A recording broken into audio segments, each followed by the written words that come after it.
Hello everyone, if you're new to my channel, consider liking and subscribing. It will make me feel wonderful if you do that. Thanks. By the way, I also have another Naruto and Luffy fanfiction channel. If you are interested, link is in the description. One Piece Talent Copy System by dragonnx. In the vast and perilous world of One Piece, with a seas teeming with pirates, marines, and untold mysteries, a young man is given a second chance at life. Reincarnated into this fantastical universe, he discovers he possesses a unique and powerful copy talent system, an ability that allows him to copy the talents and skills of others, including Devil Fruits. Member list: Taz Peterson, Yanko, Leilani Morris, Warlord, Garrick Russell, Warlord, Black Money Young Lion, Warlord, KSGPL 4YZ, Warlord, Adio. 140 Chapter 26. Noir was startled and tried to change direction, but the fog, like a conscious beast, quickly engulfed his ship. The surroundings turned into a white expanse. Noir hit his head in frustration. He had been too careless. He thought that with Nami's god-level navigational skills, everything would be fine, but the sudden fog gave him a harsh reality check. This fog doesn't seem to be naturally formed, he thought. Having learned the basics of navigation from Nami, Noir knew a little about the sea. In this thick fog, the currents seemed to follow a strange pattern. His compass was useless, its needle spinning wildly. What worried Noir even more was that this fog, like a sticky substance, not only obscured his vision, but also dulled his heightened sense of the weather. With his navigational skills sealed, Noir was helpless and could only rely on his haki to sense the environment. There was indeed some activity, but it wasn't on the surface, it was underwater. Boom! A surge of power came from the sea, sending huge waves into the sky and lifting Noir's ship into the air. Two ferocious sea beasts rode the waves, opening their bloody mouths to bite the ship from both sides. Grabbing the railing, Noir fearlessly lunged at one of the beasts. Drawing his pure heart sword, he leapt over the sea beast, raised his blade, and slashed down with fierce sword energy. A huge gush of blood erupted from the beast's head, and it roared in pain. Using its head as a springboard, Noir propelled himself toward the other beast. "Let's test hidden Mitsurugi Ryu's moves on you." With his black eyes gleaming, Noir swung his waist and feet in the air, grabbed his pure heart sword backwards, and slashed at the beast's head. Ryutsusen! A terrifying sword light flashed, and the violent slash nearly pierced the sea beast's entire body. Both beasts were badly injured and fell back into the sea. Noir gracefully landed on the deck, sheathing his sword. As the blood spread over the water, Noir could feel more sea beasts being drawn to him through his haki. "Damn," Noir muttered, staring at the sea below. It would be nice to have a crew to fight these beasts with him. Instead, he was on his own, busy to the point of exhaustion. A group of sea creatures, attracted by the blood, swam towards the ship. Just as Noir prepared to face them again, a clear whistle suddenly echoed through the dense fog. As if responding to a command, the sea creatures immediately left Noir's ship and swam toward the source of the whistle. Noir was stunned. Were the sea creatures so organized? He decided to follow the beasts to find the source of the whistle. Whoever controlled the sea beasts could help him escape the fog. But Noir overestimated the speed of his ship. The sea beasts swam frantically, and he soon lost them. It wasn't a big deal, though. He was close enough to sense several figures in the distance with his haki. There were many of them, and one of them had a particularly strong aura, though not as strong as Noir's, indicating a formidable fighter from East Blue. Interestingly, their ship seemed to have been destroyed and all of them were in the water. Suddenly, someone riding on something quickly approached Noir. A man dressed like a native, riding a dolphin-like sea beast, raced towards him like a speedboat. "Die, outsider," the native, his face painted with red stripes, spoke in a savage tone. He held a spear in his hand, and with the help of the sea beast, he swiftly climbed onto Noir's ship, aiming for Noir's head. The barbarian's sudden attack infuriated Noir. Did he think he could kill him so easily? Noir scornfully caught the spear with his bare hands and crushed the shaft with a quick squeeze. After destroying the weapon, he kicked the native in the face, causing his nose to bleed instantly. "Damn!" The man knocked down by Noir lunged at him again, trying to strangle him with his hands. Angered by this tactic, Noir activated his Devil Fruit ability. His form grew larger, his grotesque bare face exuding a strong sense of intimidation. He grabbed the man with his massive bare paw. Seeing Noir turn into a bear, the man's face showed fear as he shouted, "A bear? You're a devil." Noir grinned and said, "A devil? You tried to kill me without a word and call me a devil?" With a powerful squeeze, a crunching sound was heard and the native howled in pain. Nearly crushing the man, Noir threw him back into the sea, where his fanged, red-spotted, dolphin-like sea beast quickly rescued him. As he fled, the man shouted, "Wait, outsider, Red Leaf Island will be your grave." Noir watched him disappear and sneered, "Don't worry, I'll find you soon." As he approached the group of humans, Noir could hear the sounds of battle. Were they fighting the natives as well? As his ship drew closer, Noir finally saw the people in the water through the thick fog.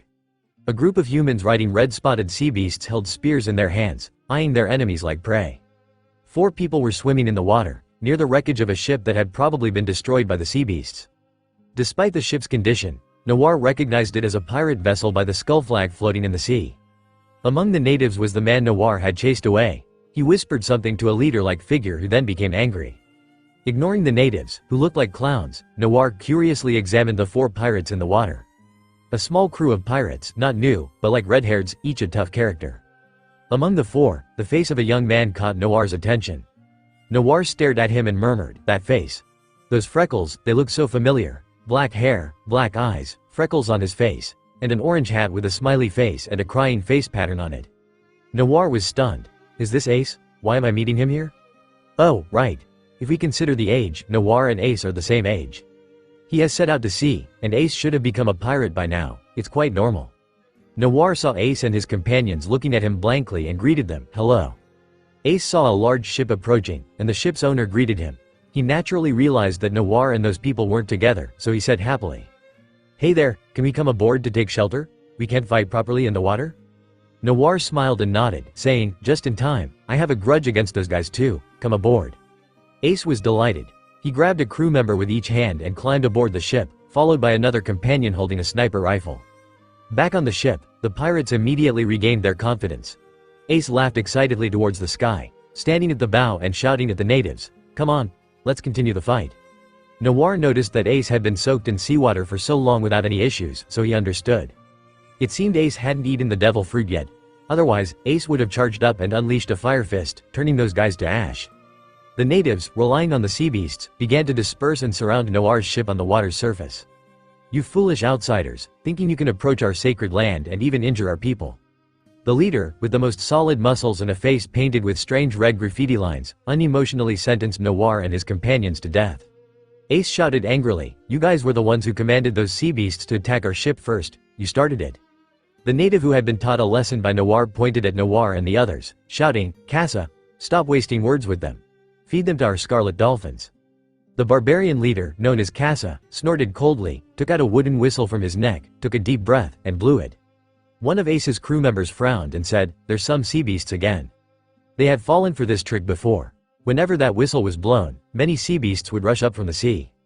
Their ship had been flipped like this on the spot. In Noir's observation, many large figures surged from the sea towards the bottom of the ship.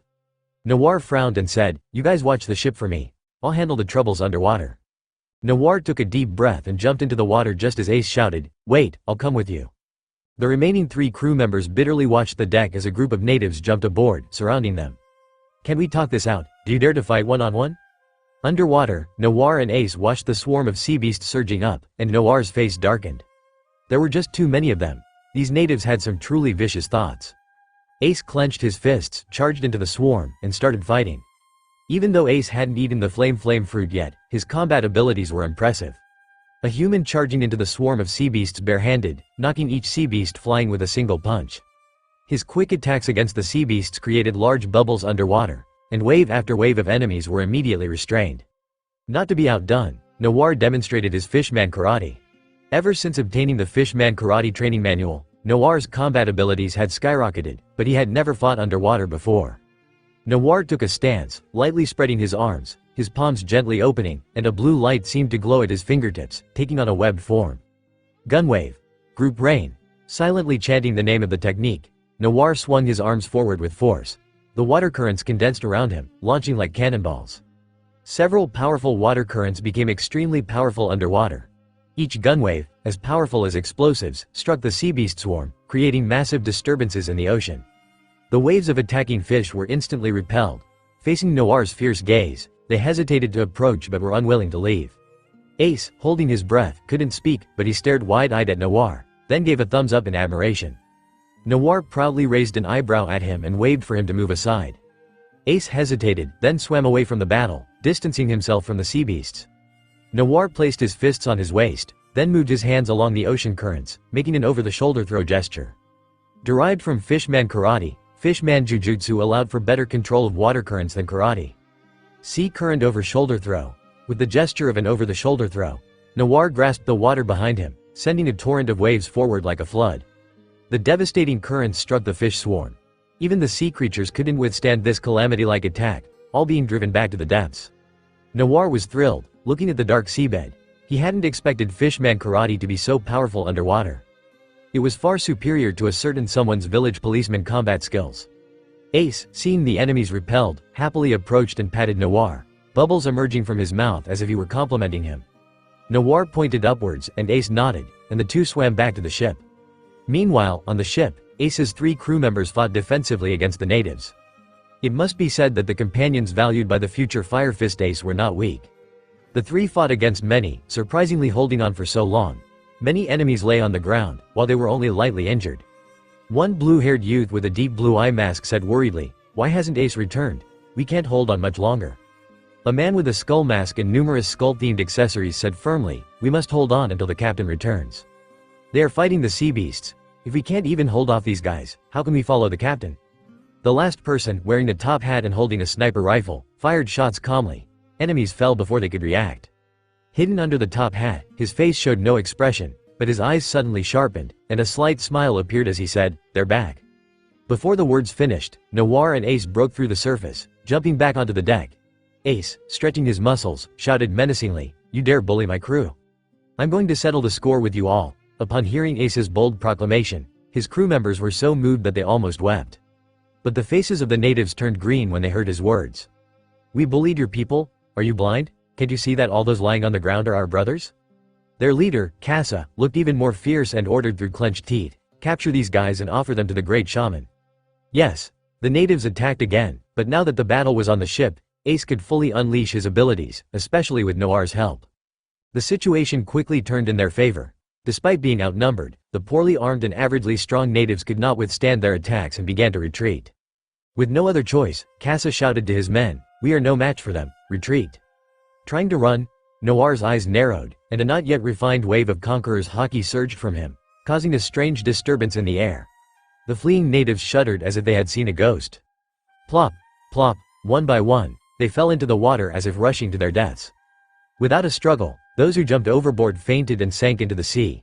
Those who had threatened to feed Noir to the fish also fell in. It seemed that they themselves would end up in the bellies of the fish.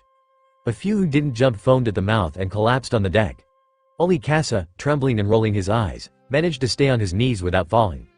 Ace looked at Noir with a sense of understanding, feeling that the power he had just seen was somehow familiar. Surprised by Casa's resilience, Noir thought to himself, his luck is pretty strong. Although his conqueror's haki was still at a basic level, it should have been enough to deal with these guys.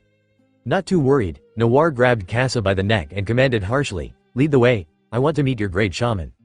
Casa, eyes blazing with anger, cursed, "You despicable brat. What sorcery did you use? The great shaman will call down heavenly fire and burn you to ashes." Ace replied in disgust, "You tried to kill us first. Should we just stand there and let you do it?" Heavenly fire? Noir's interest was piqued. A user of fire abilities? Considering that Ace was here, could the previous user of the flame fruit be that great shaman? That made it all the more necessary to go. Noir slapped Casa's graffiti-covered face twice and said coldly, "Lead the way, no more nonsense or I'll rip your tongue out." The once tough Casa immediately succumbed to the threat and obediently began to lead the way. According to him, the sea beasts they were using, called red-spotted dolphins, nested under the island where Casa's tribe lived, allowing them to easily navigate through the thick fog. When they finally found the right direction, everyone on board breathed a sigh of relief. Ace thanked Noir enthusiastically and introduced himself. "Hi, I'm Portgas D. Ace, captain of the Spade Pirates. That masked guy over there is Deuce, a doctor. The one covered in skull decorations is Skull, a hardcore pirate fan and collector of skull-themed items. And that guy is Mihar, a sniper. Don't be fooled by his shyness, his marksmanship is top-notch." Mihar rolled his eyes at his captain's introduction. "I'm Noir, a pirate bounty hunter," Noir replied friendly. "A bounty hunter?" Ace and his crew shouted in unison. Deuce, trembling, stammered, "You're not here to catch us, are you?" Skull, familiar with the pirate world, exclaimed in horror, "Now I remember, he's the notorious pirate hunter Noir, feared throughout the East Blue." Ace, clutching his head in shock, exclaimed, "So he boarded a pirate hunter's ship?" The usually silent Mihar sighed helplessly at the antics of his crewmates. Noir, unfazed, watched the 3 pirates retreat and asked mockingly, "Do you have bounties on your heads?" "Bounties?" Ace scratched his head and thought, "I don't think so, not yet." "Then it's settled," Noir said. You're not worth a penny to me right now. Why should I bother to catch you? Better to let them grow until their bounties reach 200 million. If not, selling them privately to Garp would also be a good option.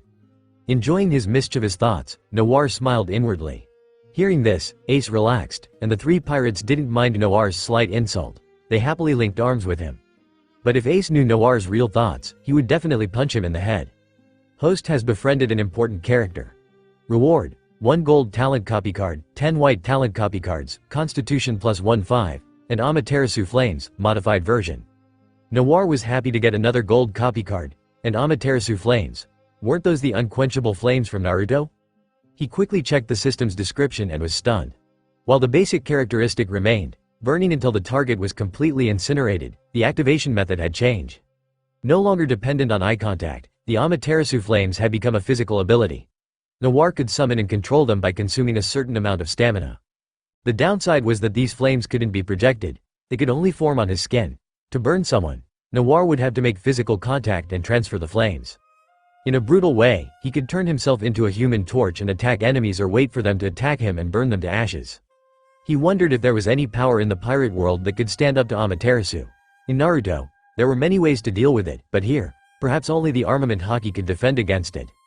Noir thought deeply. Although the Amaterasu's long-range ability was almost zero, its defense had increased, and it could cover its martial arts and swordsmanship with the flames, making it a powerful offensive tool. Fortunately, the flames would only burn his chosen targets, sparing his clothes. Otherwise, he'd be fighting naked while burning.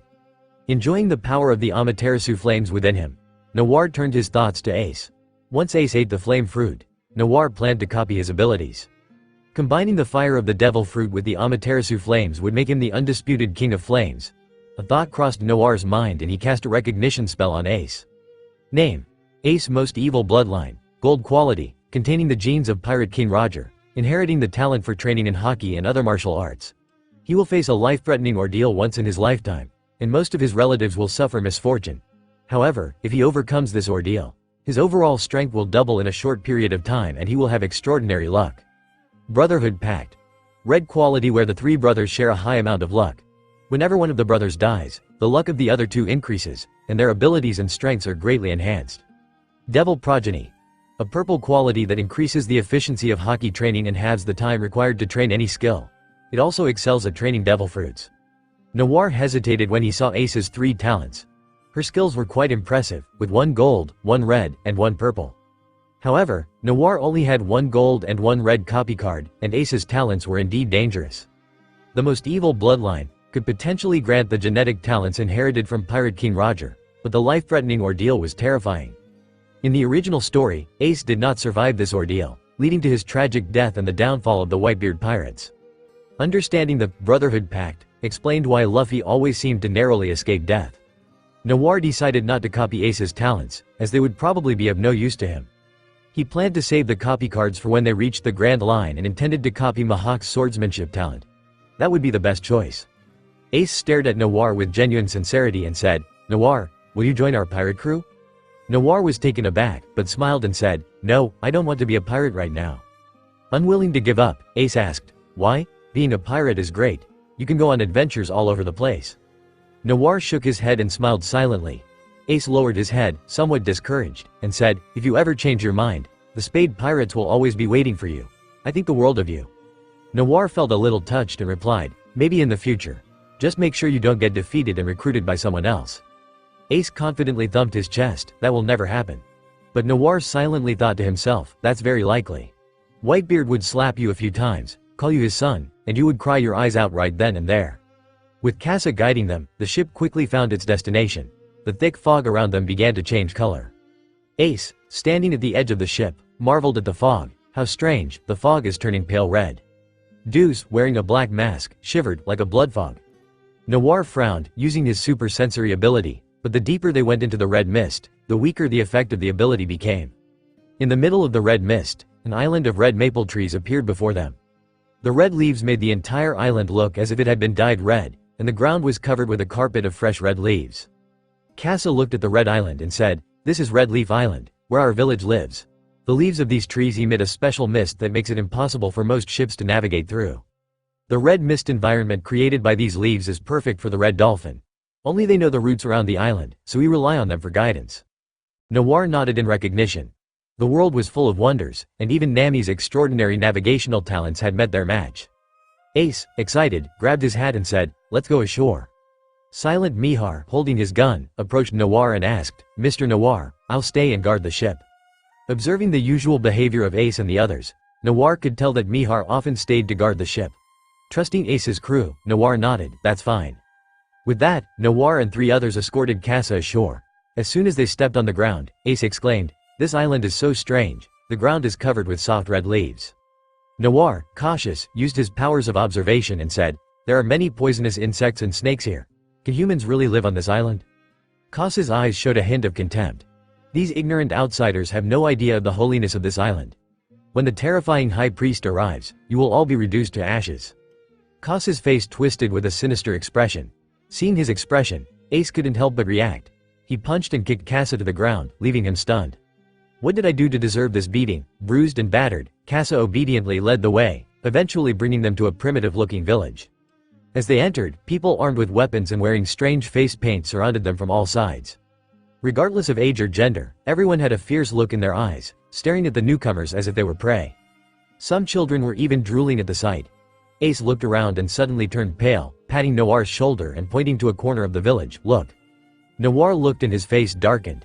It was a row of wooden racks, stained with fresh blood, hanging with bloody flesh, scattered with torn clothes and terrified faces frozen in death. It was obvious what they had eaten. Noir shivered, glaring at the villagers like wild wolves. This island is nothing but a savage, uncivilized place filled with inhuman beasts. Seeing his territory, Casa regained his arrogance and laughed wildly. "You dared to come ashore. Now you can't leave. Stay and become our food." "Perfect. We'll offer you as a sacrifice to our high priest who taught us the ways of human cooking." The villagers, armed and ready, eyed them hungrily. Surrounded, Ace's expression grew serious. He asked quietly, "What now? We can't kill them all, can we?" Noir's face hardened. "Get the leader first. It's the damn high priest who taught them that. We take him down first." "Got it." Casa, hearing this, laughed maniacally. "You think you can defeat our high priest who creates fire? Outsiders like you are only fit to be our—" Before he could finish, Casa felt a sudden chill on his neck. Looking up, the sky seemed to turn blood red, and the friendly villagers charged like devils. His consciousness faded. Noir raised his blood-stained sword, glared at the savages, and roared. "That damned high priest, come out and face me." Accompanied by Noir's roar, the surrounding villagers seemed to be enraged as well. "How dare you insult the high priest? Kill them. Skin them alive. Offer their skins to the high priest." At the mention of the so-called high priest, the villagers became even more ferocious, brandishing their weapons as they charged forward. Ace couldn't hold back any longer and charged in, fists raised. Deuce and Skull also drew their flintlocks and began fighting back. But one figure was moving faster than all of them. Noir, sword at the ready, bent his body and charged into the crowd, reaching the villagers in an instant. As the villagers looked on in horror, Noir grabbed the hilt of his sword and unleashed a mighty slash. The famous rapid draw technique of hidden Mitsurugi Ryu. Dragon's Nest Flash. The cold words fell, and Noir's blade quickly unsheathed and disappeared into the air. Lights and shadows flickered as Noir unleashed dozens of swift slashes in a matter of seconds. Many enemies didn't even realize where the attacks had landed before mortal wounds appeared on their bodies. Only as the pain spread did the injured react, instantly collapsing in droves. So powerful. Deuce and Skull looked at Noir, who resembled a war god, and stammered in shock. Ace's eyes sparkled with excitement as he exclaimed, "Noir is indeed strong." The villagers, intimidated by Noir's display, hesitated to move forward. At that moment, an old voice suddenly rang out. "Outsiders, you are courting death." Noir looked toward the voice and saw an old man with a sinister expression, white hair, and a beard approaching. The villagers, overjoyed, made way for the old man, shouting, "The high priest is here. High priest, punish them. Burn the outsiders to ashes with heavenly fire." Hearing the villagers kiss ass praise, the old man's face showed an arrogant expression. He scornfully addressed Noir and the others, "Boy, if you know what's good for you, surrender and become my food." Ace, unable to contain himself, cursed, "Bullshit, go suck your milk." After cursing, Ace charged forward again. Having been overshadowed by Noir earlier, he was eager for a good fight. The high priest's face turned red from the insult, but he didn't dodge Ace's incoming blow. Instead, his eyes showed a trace of contempt. Indeed, when Ace's fist struck the old man, it felt like a fireball. The high priest's head exploded like fireworks, and Ace's arm went through the flames. "So hot. What's going on?" Ace pulled his arm back, stunned by the lack of impact and the heat on his hand. Under the worshipful gaze of the villagers, the high priest's head reformed from the flames, revealing a smug old face. He laughed heartily, ha ha ha, boy, do you feel the power of the gods? A twisted freak who ate a devil fruit really thinks he's a god. Noir's calm voice rang out, stopping the high priest's laughter. He glared at Noir angrily, as if someone had revealed his secret. Though worshipped as a deity by the islanders, the high priest knew that his formidable power came from a fruit he had eaten years ago. He wasn't from the island. Originally a pirate with a terrible taste for human flesh, he was abandoned by his crew and fled to this remote island where he had ruled for years. Noir's words tore away the high priest's years of facade and self-deception. Ace slapped his forehead in realization. A devil fruit? So this guy is like Luffy who ate one of those fruits? The high priest's beard twitched in anger. His hands turned into flames as he shouted, "Both of you, shut up." His now fiery arms reached out toward Noir and Ace. However, the speed of the fire pillars was laughable to them. They easily dodged the attacks with light jumps. Ace sneered, "Old man, your aim sucks." Noir rolled his eyes at another who was wasting a good devil fruit ability. The high priest, seething with rage, turned his entire lower body into fire and charged at them with blazing speed. Knowing that he couldn't be hit, Ace quickly dodged, allowing the high priest to change direction toward Noir. Seeing Noir, distracted, the high priest smiled inwardly. "You little brat, prepare to be burned." To Noir, the high priest's speed was laughable. When the old man finally approached, Noir leisurely raised his leg high above his head. "Gotcha." Just as the high priest was about to celebrate, a sharp pain nearly knocked him out. A foot blackened with hockey stomped on the high priest's head, driving him into the ground like a nail.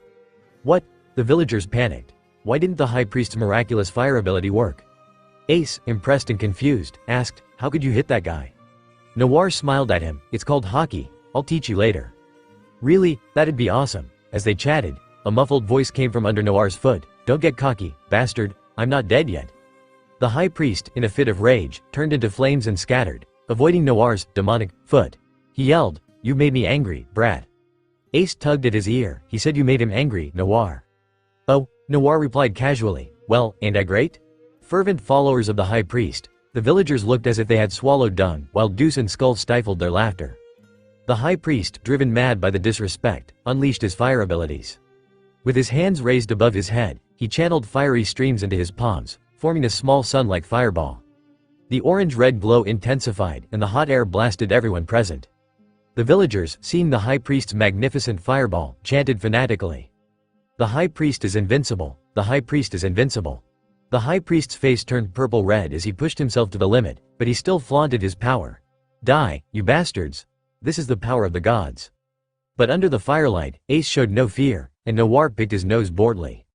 That ability, with all its posing, must be easy to dodge, right? Ace thought. Noir had a simpler thought. This old man took forever to charge up, only to produce a weak imitation of the Great Flame Commandment, Flame Emperor. The high priest picked up a miniature version of the Flame Emperor and threw it down with a sinister smile, shouting, "Die, you bastard." The blazing fireball hovered over the two of them. Ace raised his eyebrows slightly. Its speed is actually quite slow. Ace, agile as ever, ran much faster than the fireball, dodging it with a few quick moves. The high priest panted heavily when he saw how fast the boy was moving. He was furious, his eyes almost popping out of his head. Is my skill really that easy to dodge? But when he turned around, he saw the young man standing there with a sword at his waist, seemingly frozen in fear. The high priest's smile returned, but it quickly froze on his face. This scene looks familiar. The fireball crashed to the ground, causing a massive explosion and a heat wave that shot into the sky. The searing hot stream flowed everywhere. Ace and the others watched from the sidelines with their eyes wide open. Noir. Is he okay? The fire licked the red leaves of the island, sending up thick black smoke. The small village was instantly transformed into a sea of fire. A black silhouette slowly emerged from the towering flames. Ace and the others immediately recognized him as Noir. Seeing Noir walk out of the fire unharmed, the high priest was stunned and stammered, "Why? Do you also have black fire?" Amaterasu's black flames blazed wildly on Noir's body, and with black fire streaks on his face, his features looked even more sinister, like a devilish overlord emerging from hell. "Ordinary flames can't possibly compare to my sunfire Amaterasu," Noir said, raising his burning arm with satisfaction. "Impossible. How can this be?" The high priest stared at Noir in disbelief. The terrifying temperature of those black flames made his own flaming body feel the heat. How many years had passed since he last felt hot? "Die. This is all a lie." The high priest swung his flaming whip at Noir, who calmly raised his Amaterasu-covered hand, easily dispersing the flames. The orange-red flames seemed to hit their superior. The black Amaterasu flames devoured the ordinary flames like a ravenous beast, causing the high priest's flames to scatter as if facing their father. What is happening? The long-revered high priest fell to the ground in horror as he looked at Noir. Noir walked toward the fallen shaman, draped in a black flame cloak, spreading a cloud of black fire with each step. This scene was truly one for the books. Noir placed his hand on the shaman's face. Under the combined grip of armament haki and the burning Amaterasu, the shaman's body shook violently, emitting a sound like roasting flesh. "No, please spare me," the high priest wailed miserably, but Noir remained unmoved. The black flames gradually engulfed his entire body. The burning pain drove the shaman mad, and he cursed venomously, "You will go to hell. You will die a horrible death." Noir looked coldly at the struggling shaman and said, "You can take those words to hell with you." With that, Noir drew his pure heart sword and infused it with black flames and haki. He stabbed the shaman, and the flames of Amaterasu erupted from within. "No!" The shaman's piercing scream echoed across the island until the voice faded. The Amaterasu flames had done their work, leaving nothing but ashes. Noir withdrew his hand and looked coldly at the terrified villagers. The villagers were horrified to see their god-like shaman burned alive. Some cowards knelt and begged for mercy. Ace, with a complex expression, walked over to Noir and sighed, "They can't be saved." Noir pulled back the flames, feeling a bit dejected. Such a beautiful island, yet it held dangers and horrors greater than the outside world. And these people? Was the entire village's perverse habit cultivated by that one shaman? It was only ignorance, hunger, and greed that had robbed them of their humanity and turned them into such walking corpses. They could irresponsibly kill anyone who ventured into the mist because the beast within them had lost its restraint. But Noir and Ace couldn't. They couldn't kill everyone on the island to ensure safety. They didn't have that right. Noir didn't think he had the right to pass a death sentence on an entire island, even if he thought they all deserved to die. Maybe Noir still hadn't fully adjusted to this cruel world. "I'll find a way to inform the marine," Noir said, sheathing his sword with a sigh. Ace nodded. It was better to leave them to the marine than to deal with it as a pirate. Noir glared at the villagers and threatened, "If you dare eat people again, you'll end up like that damn shaman." The villagers, pale as ghosts, nodded vigorously. Ace said with a stern face, "Get us out of here." The villagers hurriedly fetched several red-striped dolphins and tied them to the boat. These local red-striped dolphins knew the way. These sea creatures could easily guide Noir and the others out of this place. None of them had any fondness for this place and wanted to leave immediately. Back on the ship, they finally set sail. In the thick fog, Noir looked back in the direction of Red Leaf Island, wondering if his threat had any effect. Maybe the island would become a cannibal island again after they left. The red fog gradually turned white, indicating that they were returning to the familiar sea. The heavy mood of the five began to lighten. "I'm starving." "Noir," Ace groaned, lying on the deck and clutching his stomach. Noir replied irritably, "So many demands, and you're on my ship." The thick-skinned Ace laughed, "We travel together for now. Once we find an island to build a ship on, everything will be fine." Noir had mentioned to Ace that he was also going to the Grand Line. This made Ace incredibly happy, as he shamelessly insisted on hitching a ride. Noir took a bag of apples from the cabin and pulled out a bright red apple. He then drew his pure heart sword and began to carefully peel it. After peeling several apples, Noir gave some to everyone to satisfy their hunger. Then, Noir casually pulled another fruit out of the bag. But before he could cut it, Noir noticed that the fruit looked familiar. Its surface had spiral patterns, an orange-red color, and the skin was covered with small flame-shaped spiral patterns. This was possibly, the flame fruit. Noir stared at the devil fruit in his hand. It was unmistakable. Why had the flaming devil fruit appeared on his ship after the death of the high priest? In the original story, something like this had happened before. When a devil fruit user died, a nearby fruit had a chance to become a new devil fruit. But that was too random.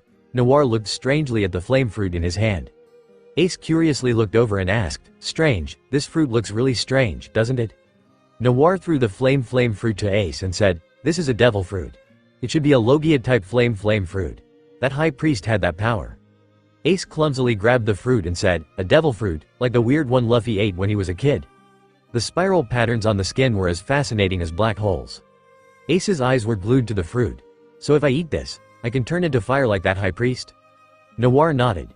"You just won't be able to swim anymore." Then Noir added, "This power suits you well, go ahead and eat it."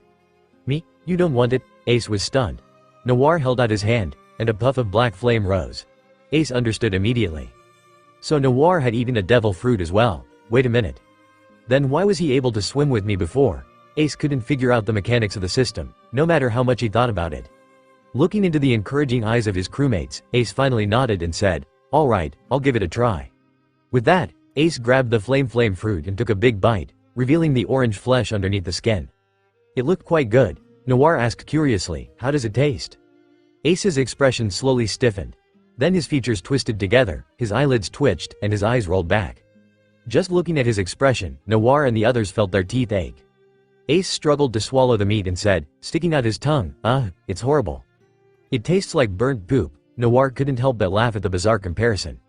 Ace opened his palm, and a wisp of orange-red flame danced on his fingertips. Ace exclaimed in amazement, "I really turned into fire. It doesn't burn at all." "Let me try." With a sudden leap, Ace's body instantly transformed into roaring flames.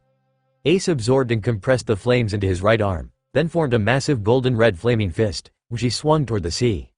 A huge, powerful blast of high-temperature flames in the shape of a fist shot deep into the sea. Its power penetrated hundreds of meters underwater and continued. Deuce and the others were stunned. So powerful. Ace landed back on the deck and played with the flames on his fingertips. "This power is so interesting, I'll call this move Fire Fist." Noir watched Ace with admiration. With the flame fruit, Ace was now truly the Fire Fist Ace from the original story. He had not expected to witness the birth of Fire Fist with his own eyes. Young and vigorous, Ace had a monstrous physique, far superior in power to the aging High Priest. That single Fire Fist move was far more powerful than the High Priest's ultimate attack. Noir used the system to scan Ace and found that he had indeed gained 2 new talents: Devil's Host, Flame and Seize Rejection. The quality of the Flame Fruit talent was red. Quietly approaching the excited Ace, Noir pulled out a red copy card and slammed it down, causing Ace to stumble. Red quality Flame Fruit ability acquired. With this move, Noir finally replaced the Genzo combat technique from his youth.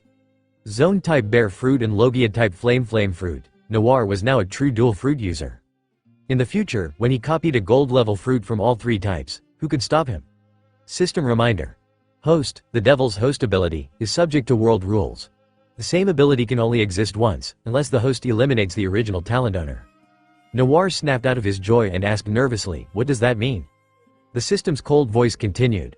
Although the system copies the Devil's Host talent exactly, the training speed is only 50% and the upper limit of the ability is reduced. Killing the original owner allows the host to fully acquire the talent. Now he understood. Noir's face was filled with disbelief. Although he now had the ability of the Flaming Fruit, his training efficiency would be much lower than Ace's. No wonder his training with the Bear Fruit had gone smoothly. He'd already killed the original owner, Kembra. To fully master the ability of the Flame Fruit, he'd had to kill Ace. Noir quickly dismissed the thought. Not only had they formed a bond, but Garp would kill him if he ever found out. No matter, he'd just find someone else to kill in the future. Noir quickly adjusted his attitude as Ace and the others continued their celebration, finally feeling tired. "Noir, I'm so hungry, isn't there any food left on the ship?" Ace cried, bored and lying on the ground. Noir looked at him from his deck chair and said, "No, can't you cook for yourself? We still have ingredients."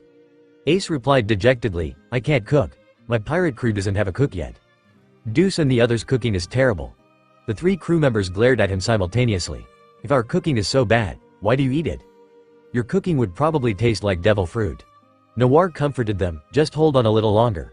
Once we get out of this fog, the route will return to normal and we'll soon reach my destination." Ace asked curiously, "Where are you going?" Noir smiled and said, "The restaurant Barati." "Barati?" Skull exclaimed in surprise. "I've heard so much about Barati. I didn't expect to eat there." Ace looked at Noir expectantly and asked, "Is the food there good?" "It's better than what you make," Noir said, feeling excited inside.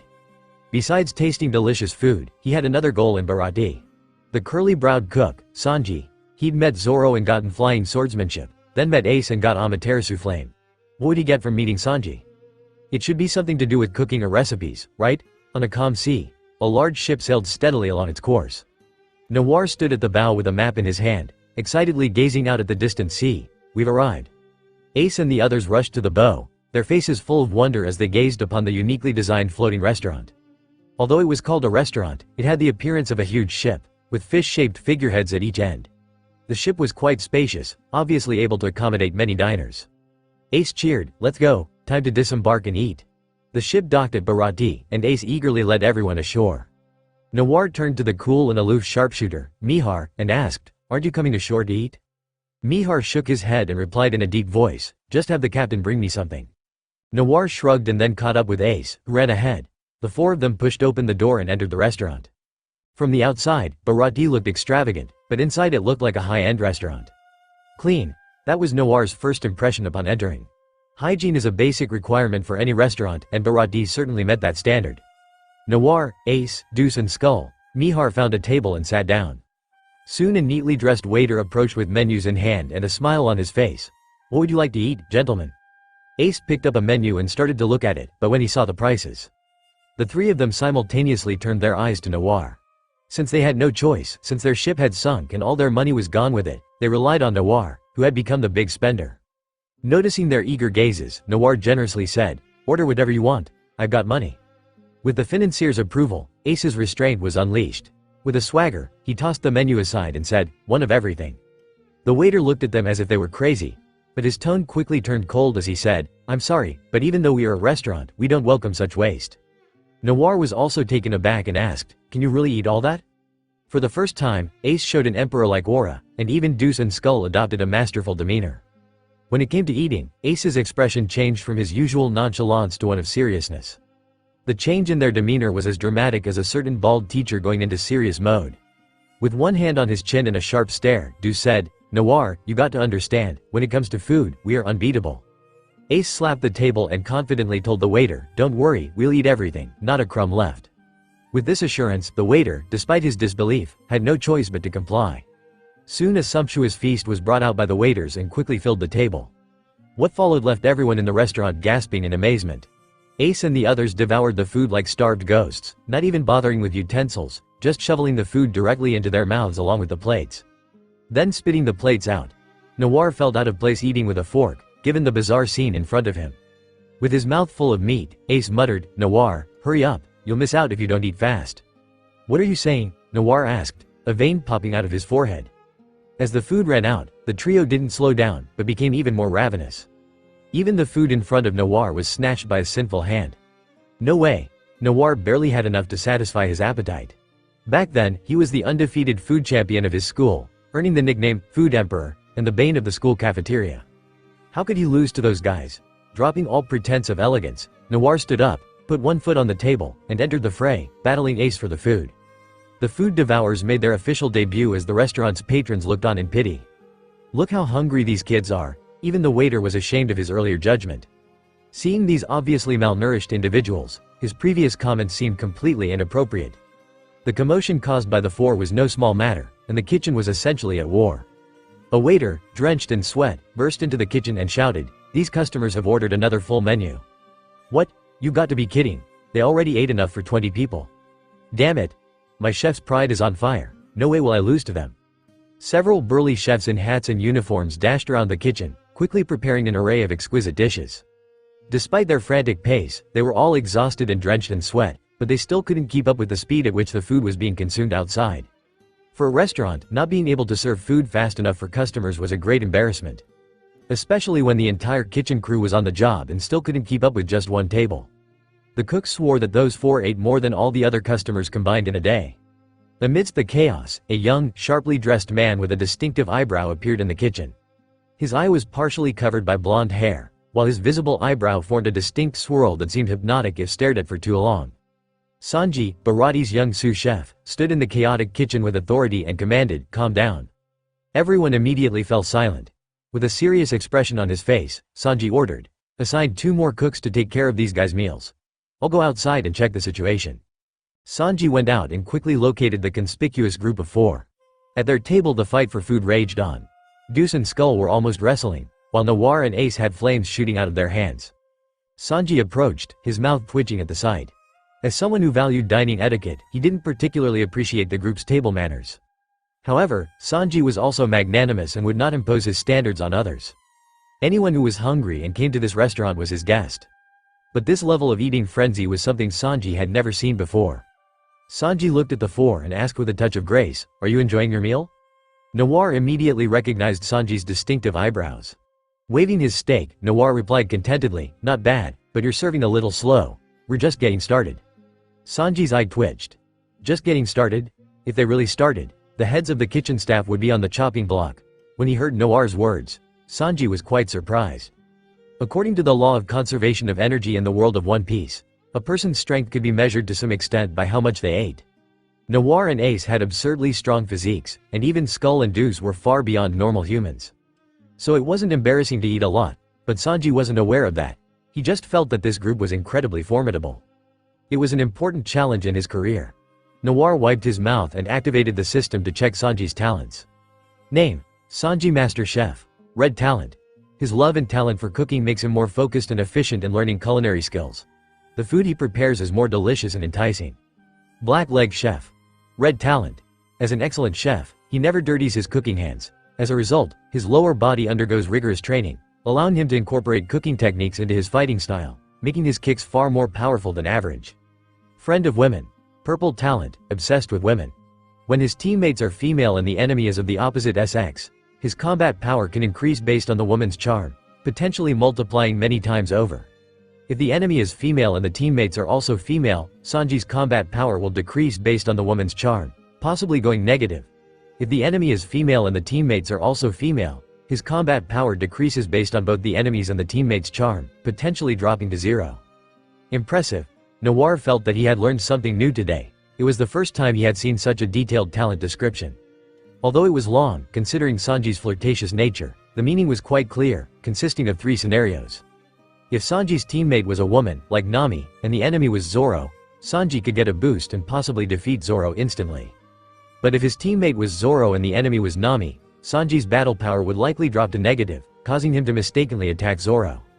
And if his teammate was Nami and the opponent was Robin, it would be as if Sanji wasn't even there. Nami and Robin might be unharmed, but Sanji would inexplicably collapse. No wonder he was the famously flirtatious cook, Sanji. His presence could greatly affect the outcome of a battle. Dane, you have met Sanji. Rewards have been distributed. Red talent copy card 1, white copy card 10. Master cooking skill 1, constitution plus 10. When Noir heard the system's cold voice, he smiled in surprise. A reward related to Sanji would naturally be linked to his identity as a cook.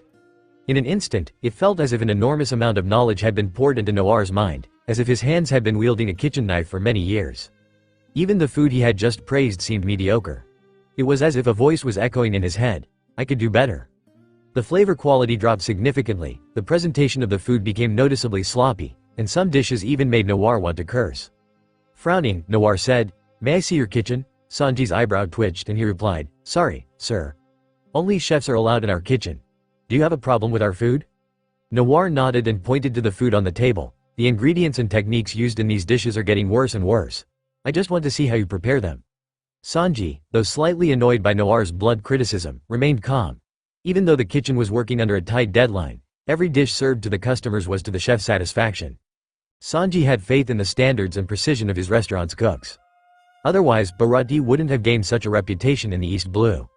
Besides, you ate like it was a gang fight and now you have the nerve to say that the food isn't good? Sanji was annoyed and Noir felt a little embarrassed. But what could he do? Who would have thought that eating would suddenly make him a master chef? Noir quickly explained, "I can cook, too. If you don't mind, may I use your kitchen to prepare a meal for myself?" "You can cook?" Sanji's expression softened slightly, but he still refused. "Our restaurant cooks for our guests. We don't let customers cook for themselves." Seeing Sanji's firm stance, Noir was about to give up when a deep, elderly voice spoke up. "Let him, Sanji." Noir looked over to see an old man in a chef's outfit with an extraordinarily large chef's hat approaching. The old man had a golden mustache twisted into plaits that extended rigidly to either side, and his wooden peg leg clacked against the floor as he walked. With an ever-stern expression, he blew his mustache and glared at Sanji. "If the customer is dissatisfied with our food and wants to cook for himself, let him. It is our responsibility as chefs not to meet the customer's taste." "Old geezer." But Sanji tried to argue, but the old man waved him off. He approached Noir with a fierce look, "But if we find out you're messing with us?" Noir listened to the old man's threat calmly, unfazed. This old man was most likely Redfoot, Zeph. Having sailed the Grand Line for a year and returned, his strength was indeed impressive. But he didn't scare Noir. Noir elegantly wiped his hands and mouth and headed for the kitchen, Zeph following close behind. Sanji scratched his head and muttered in frustration, "What a mess." Meanwhile, the food devourers continued their frontline battle, showing no signs of stopping. Entering the kitchen, Noir saw the busy cooks and Zeph scowled, stroking his stiff mustache. The cooks noticed Zeph bringing in a stranger and curiously asked, "Chef, who is this?" A new hire? Zeph shook his head. He's a guest from this table. Dissatisfied with your cooking, he wants to make his own. What? The cooks were outraged. Even though they were in a hurry, they never compromised on quality. And now this guy was saying that their food wasn't good enough? And he wanted to cook himself? That was an insult to any cook. They glared at Noir, and some of the more intimidating ones even rolled up their sleeves, ready to teach him a lesson. But Zeph's loud shout stopped them, and he stepped aside, pointing to the cooking station. Go ahead. Ignoring the hostile looks, Noir picked up a knife, his casual demeanor suddenly becoming sharp. Serious mode activated. Grabbing a fresh fish, his knife moved with lightning speed, making the fish's flesh bloom like a flower. The white bones were quickly and cleanly pulled out, leaving not a single piece of flesh behind. This single move instantly changed the cook's expressions. Sanji watched Noir's actions in amazement, secretly praising, what a skillful technique. Removing the fish's scales, guts, and bones, Noir's movements were quick, clean, and mesmerizing. With a quick chop, a row of green onions and garlic fell into the pan, followed by a burst of flame as he added the sauce and sake, then placed the fish slices in. As Noir's routine unfolded, the previously angry cooks began to calm down. The further he went, the more amazed they became. In terms of knife skills, cooking techniques, and precision, this person seemed like a seasoned chef who had spent many years in the kitchen. The aroma gradually filled the kitchen, causing everyone to sniff the air, their faces showing an expression of longing. Even before the dish was served, they could tell from the smell alone that this person's cooking skills far surpassed their own. Sanji, smelling the aroma, looked a bit dazed, while Zeph's old face broke into a smile. A swordsman with such excellent culinary skills was truly impressive. For Zeph and Sanji, their hands were precious tools for cooking, never to be damaged or tainted by battle. Noir's high level of culinary skill left them both amazed and impressed. Sanji's initially indifferent expression became serious. After a while, Noir's dish was ready. He scooped it out and took a small bite, feeling a rush of happiness. This was the taste. The slices of fish were fresh and tender, melting in his mouth, rich but not greasy, completely different from what he had eaten before. Sanji hesitantly stepped forward and asked, "Can I try some?" Noir, in the midst of devouring his meal, generously pushed the plate toward him and said, "Eat, don't be polite." "Excuse me." Sanji bent down and gently tasted the fish soup with a spoon. Noir's method of cooking was different from the norm of this world. He used techniques from the Chinese cuisine of his former life, while in the pirate world most dishes were Japanese or Western. Sanji was initially confused by Noir's dish, but was quickly overwhelmed by its taste. The cooking techniques were slightly different from the restaurant's chefs, but why was the taste so much better? After just one bite, Sanji put down his utensils and sighed. The guest is indeed remarkable. His expression was complex. Sanji had thought that having studied cooking from a young age and having been meticulously trained by Chef Zeph, his culinary skills were second to none.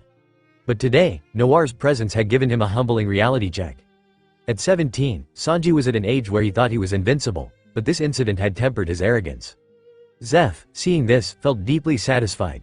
Sanji was his nominal student, but in reality, he had long been cared for as a son. With his extraordinary talent in cooking, Sanji was expected to surpass him in a few years. Today's beating was a good lesson to humble him. After finishing his meal, Noir let out a satisfied burp and said, "Thanks for the food." The cooks, a little ashamed, lowered their heads. Zeph stepped forward and said, "No, we should apologize for not taking good care of our guest." Noir casually waved him off. Just then, a shout came from the kitchen door. "Mr. Noir, our ship is being attacked." It was Skull's voice. Noir's expression turned serious and he quickly ran out. Sanji and Zeph exchanged glances and followed. Noir rushed outside and looked out to sea, where a ship flying a pirate flag was headed straight for his. Several pirates had already boarded his ship, making Noir furious. "All my money is on that ship." Just as Noir was about to attack, a hand stopped him. It was Ace, his mouth still full of food. Swallowing, Ace said, "Don't worry, Mihar is on the ship." Mihar? Noir was stunned. That aloof sniper? As Ace said, as soon as the pirates set foot on the ship, they were hit in the forehead by bullets almost instantly. It seemed that the bullets of death found their mark without any need for aiming. The pirates couldn't find the source of the bullets and mysteriously fell in large numbers. Noir gasped in astonishment. This usually silent guy had such incredible marksmanship?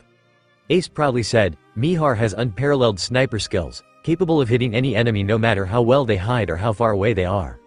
This level of sniping probably touched observation hockey. Noir was secretly amazed. To be part of Ace's crew, one had to be exceptional.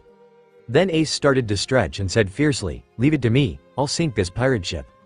Noir stopped him with a raised hand. Seeing Ace's confused look, Noir smiled and said, "I'll handle this. I want to try a new skill." Ace tilted his head. New skill? Noir jumped into the air and suddenly orange flames erupted from his body. Ace's eyes widened. Isn't that my devil fruit ability? Imitating Ace's movements, Noir unleashed a torrent of flames that turned half the sky crimson, then gathered the flames into his arm. As the flames compressed, his arm glowed golden. Swinging his fist at the pirate ship, Noir mimicked Ace's tone and shouted, "Heiken." Even the imitation version of the fire fist had tremendous power. The fiery fist hit the pirate ship with a massive explosion, shattering it instantly and leaving the pirates dead or injured, the ship's fragments still burning. A fire fist to destroy a ship, not bad, very powerful. Noir was satisfied and withdrew his fist, completely ignoring Ace's confused and envious expression. Ace, unable to contain his curiosity, asked, "Noir, how can you use my skill?" Noir simply replied, "I copied yours." Ace was stunned. Copying devil fruit's abilities? Realizing quickly, Ace exclaimed, "You can copy devil fruit abilities? What power is that? Have you eaten a devil fruit too? A copying fruit? Sugoi, this fruit is incredible." Seeing Ace's overthinking, Noir was naturally confused. What? Ah. Yes, you're right. While Noir and Ace were joking around, they hadn't noticed the look of uncontrollable fear and shock on the faces of Zeph and Sanji behind them. Even Zeph, who had ventured into the Grand Line, was shaken and said, "Is that guy a monster?" Sanji, seeing a large ship being destroyed right before his eyes, felt a wave of uncontrollable fear. Who in the world is this guy? The remains of a pirate ship were burning furiously as Noir and Ace stood at the entrance of the Barati restaurant. The noise from the fire fist had alarmed the chefs inside, who all rushed out. Several rowdy chefs with rolling pins and sticks came out aggressively, ready for a brawl. The Barati restaurant was built on the sea, and countless pirates coveted it every month, so these chefs were no strangers to fighting. But as soon as they stepped outside, they were stunned. Sanji and Zeph were shivering in a corner, while Ace and Noir were excitedly saying something like, "Am I awesome? You're super awesome." More importantly, a thick column of smoke rose in the distance, with pieces of ships floating on the water. Was the battle over? Shouldn't pirates these days at least laugh a few times out of respect, make a threat, and exchange a few harsh words before drawing their swords for a fight? You're not following protocol. Satisfied, Ace patted his stomach and said to Noir, "I'm full. Shall we go?" Noir nodded and said goodbye to Zeph and the others. "Thank you, chef, we're leaving." Sanji, coming out of the shock of the fire fist, asked quickly, "Leaving? Are you pirates?" Ace replied with a proud smile, "Of course, we are." "You are pirates," Noir interrupted Ace. "I am a bounty hunter who captures pirates." The cook's expression suddenly became strange. A bounty hunter on the same ship as pirates? Is this some kind of game? Ace didn't mind Noir's words and bowed happily to the cooks. And then Noir tossed them a whole bag of berries, the payment for the meal. Noir spoke meaningfully to Sanji, "My name is Noir, and this is Ace. Perhaps we will meet again sometime." Noir and Ace jumped aboard their ship, hoisted the anchor, and set sail again, leaving the cooks in a daze. These were definitely the most unusual guests they had ever served. They ate like a bunch of animals, but one of them had incredible culinary skills. They were also formidable fighters. Sanji, holding the bag of berries, looked at the departing ship with a complex expression and murmured, "Are they heading for the Grand Line as well?" Zeph stroked his beard and said, "With such strength, they should be rare even on the Grand Line." Hearing this, Sanji couldn't help but clench his fists and silently resolved to become stronger. "Sanji, you must strive to become stronger."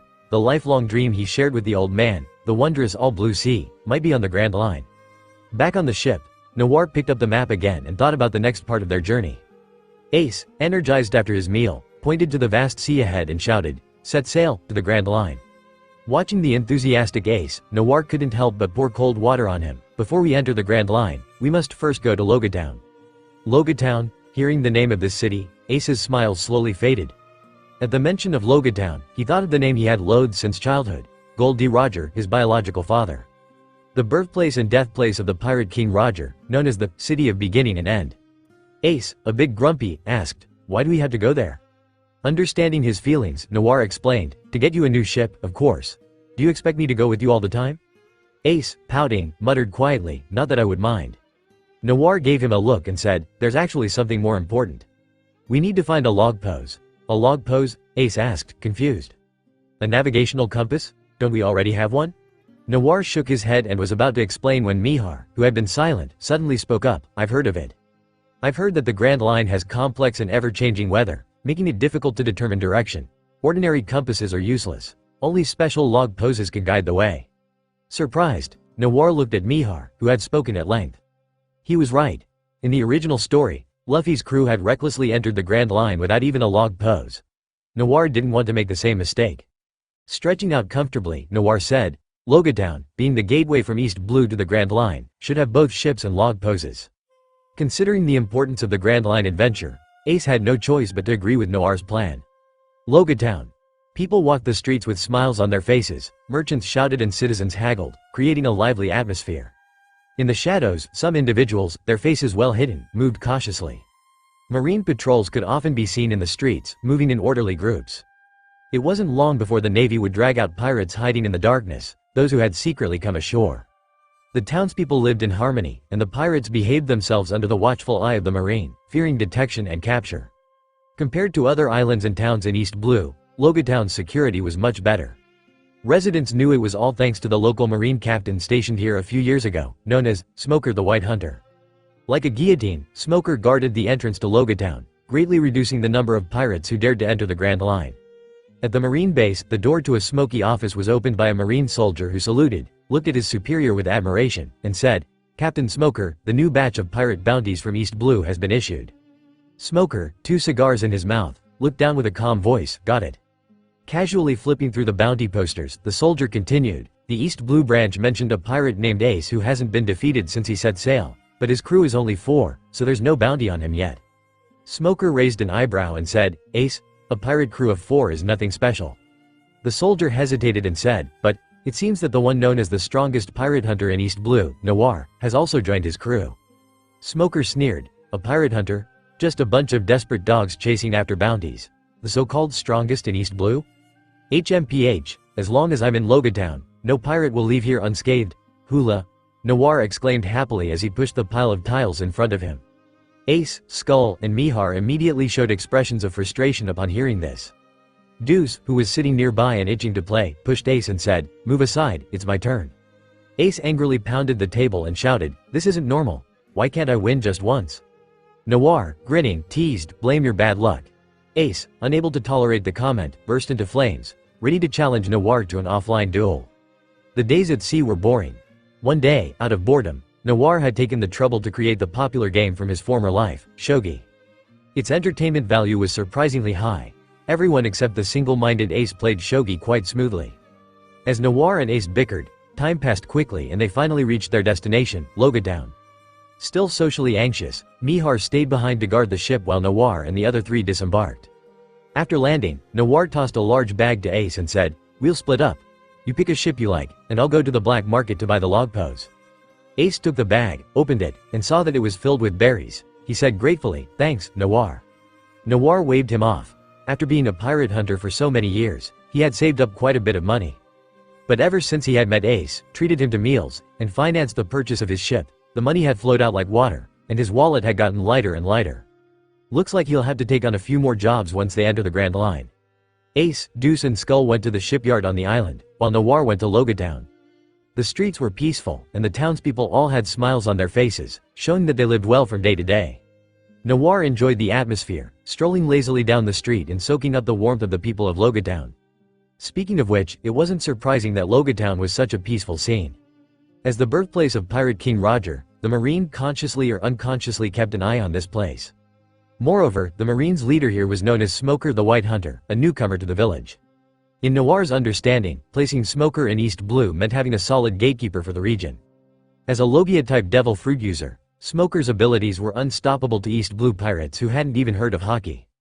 Although the Smoke Devil Fruit's powers were relatively weak compared to other Logia types, dealing with ordinary pirates was a breeze. Unfortunately, Noir's current identity as a legal pirate hunter meant that Smoker wouldn't come after him. Noir had been looking forward to a little sparring with Smoker. Turning into a less crowded street, Noir found vendors selling some unusual navigational tools. He weaved his way through the area and quickly found a heavily cloaked merchant. A black cloth was spread out in front of him, displaying several strange items. Noir's sharp eyes immediately spotted the item he needed. 2 spherical blue glass compasses, still attached to their bracelets, were definitely the log poses he needed. Crouching down, Noir pointed at the log poses and asked, how much for these 2? The merchant, wearing a hood, had a weathered face that looked beaten down by life. He looked at Noir and said, 5,000 berries each. Not too expensive. Without blinking, Noir pulled 10,000 berries out of his pocket and handed them to the merchant. The merchant took the money, looked at him deeply, and asked, "You're going to the Grand Line?" Noir was surprised, but nodded. Fear filled the merchant's eyes as he said, "That place is a graveyard for sailors. You shouldn't go." Looks like he's been to the Grand Line. Judging by his demeanor, he's been severely disillusioned by reality. Noir smiled slightly, wagged his finger, and said, "Only for the week."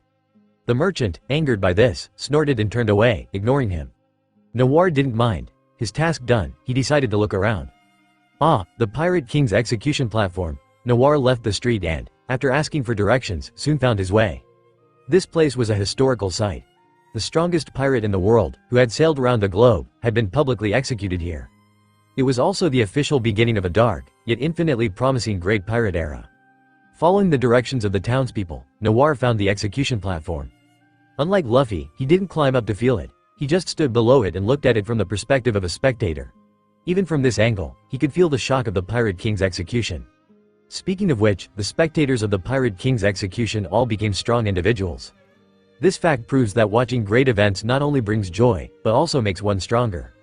While Noir was lost in thought, there was a commotion nearby. Using his observation haki, he spotted a group of pirates chasing several other pirates, with the lead pirate holding a crying child. Noir could not stand by. As a young man of the new era, how could he tolerate evil happening right in front of his eyes? Of course, while doing a good deed, catching a few pirates for money wouldn't be bad either. With his sights set on his prey, Noir sprinted away. With his superhuman jumping ability and speed, Noir leapt onto the rooftops, ran ahead of the pirates, and then jumped down in front of them.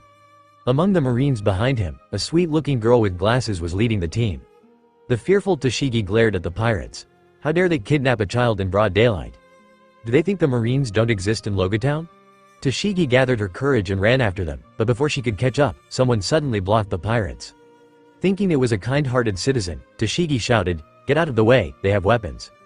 Before she could finish, under Tashigi's watchful eyes, the person blocking the pirates swung his sword lightly. A bloody, ugly head flew at her. Tashigi screamed and stepped back, looking at the pirate's severed head in horror. Noir approached, holding the child the pirates had taken. With a slight hum, his sword was sheathed. Smiling at the stunned Tashigi, Noir said, "Miss Marine, I'll take the bounty on these pirates." Cash or credit card? Tashigi snapped out of it and stared at the man in front of her. Clutching her sword, she asked cautiously, "Who are you?" The Marines behind her also watched Noir warily. Undeterred, Noir chuckled and said, "I am a cold-blooded assassin." Tashigi drew her famous sword, Shigur, and the soldiers aimed their rifles at Noir. Noir twitched the corner of his mouth and said, "All right, actually, I'm just an ordinary pirate hunter. You're not going to back out of the deal, are you?" Hearing this, Tashigi relaxed a bit and said seriously, "Of course, the Marine won't owe you any money. By the way, what's your name?" "I'm Noir." At these words, Tashigi tightened her grip on her sword again, and the soldiers cocked their guns, ready to fire. Noir quickly waved his hands and shouted, "Wait a minute. What's the meaning of this?" With a piercing look, Tashigi said coldly, "Pirate hunter Noir, didn't you join Ace's pirate crew?" With a blank face, Noir firmly denied, "No, I haven't. How could I join pirates?" "Ace? What a stupid name. Is it delicious?" Far away at the island's harbor, Ace, who was choosing a pirate ship, suddenly sneezed several times in a row. Rubbing his nose, Ace grumbled, "Damn it, Luffy must be cursing me behind my back again." Seeing Noir's innocent and confused expression, Tashigi was a bit unsure. She hesitated and said, "This is Captain Smoker's order. You must come with us now." Noir shrugged indifferently and said, "Let's go. I haven't been paid yet." Tashigi sheathed her sword, and the soldiers lowered their weapons, though Tashigi still gripped his arm tightly to prevent him from escaping. Tashigi wanted to grab his shoulder, but the guy was too big.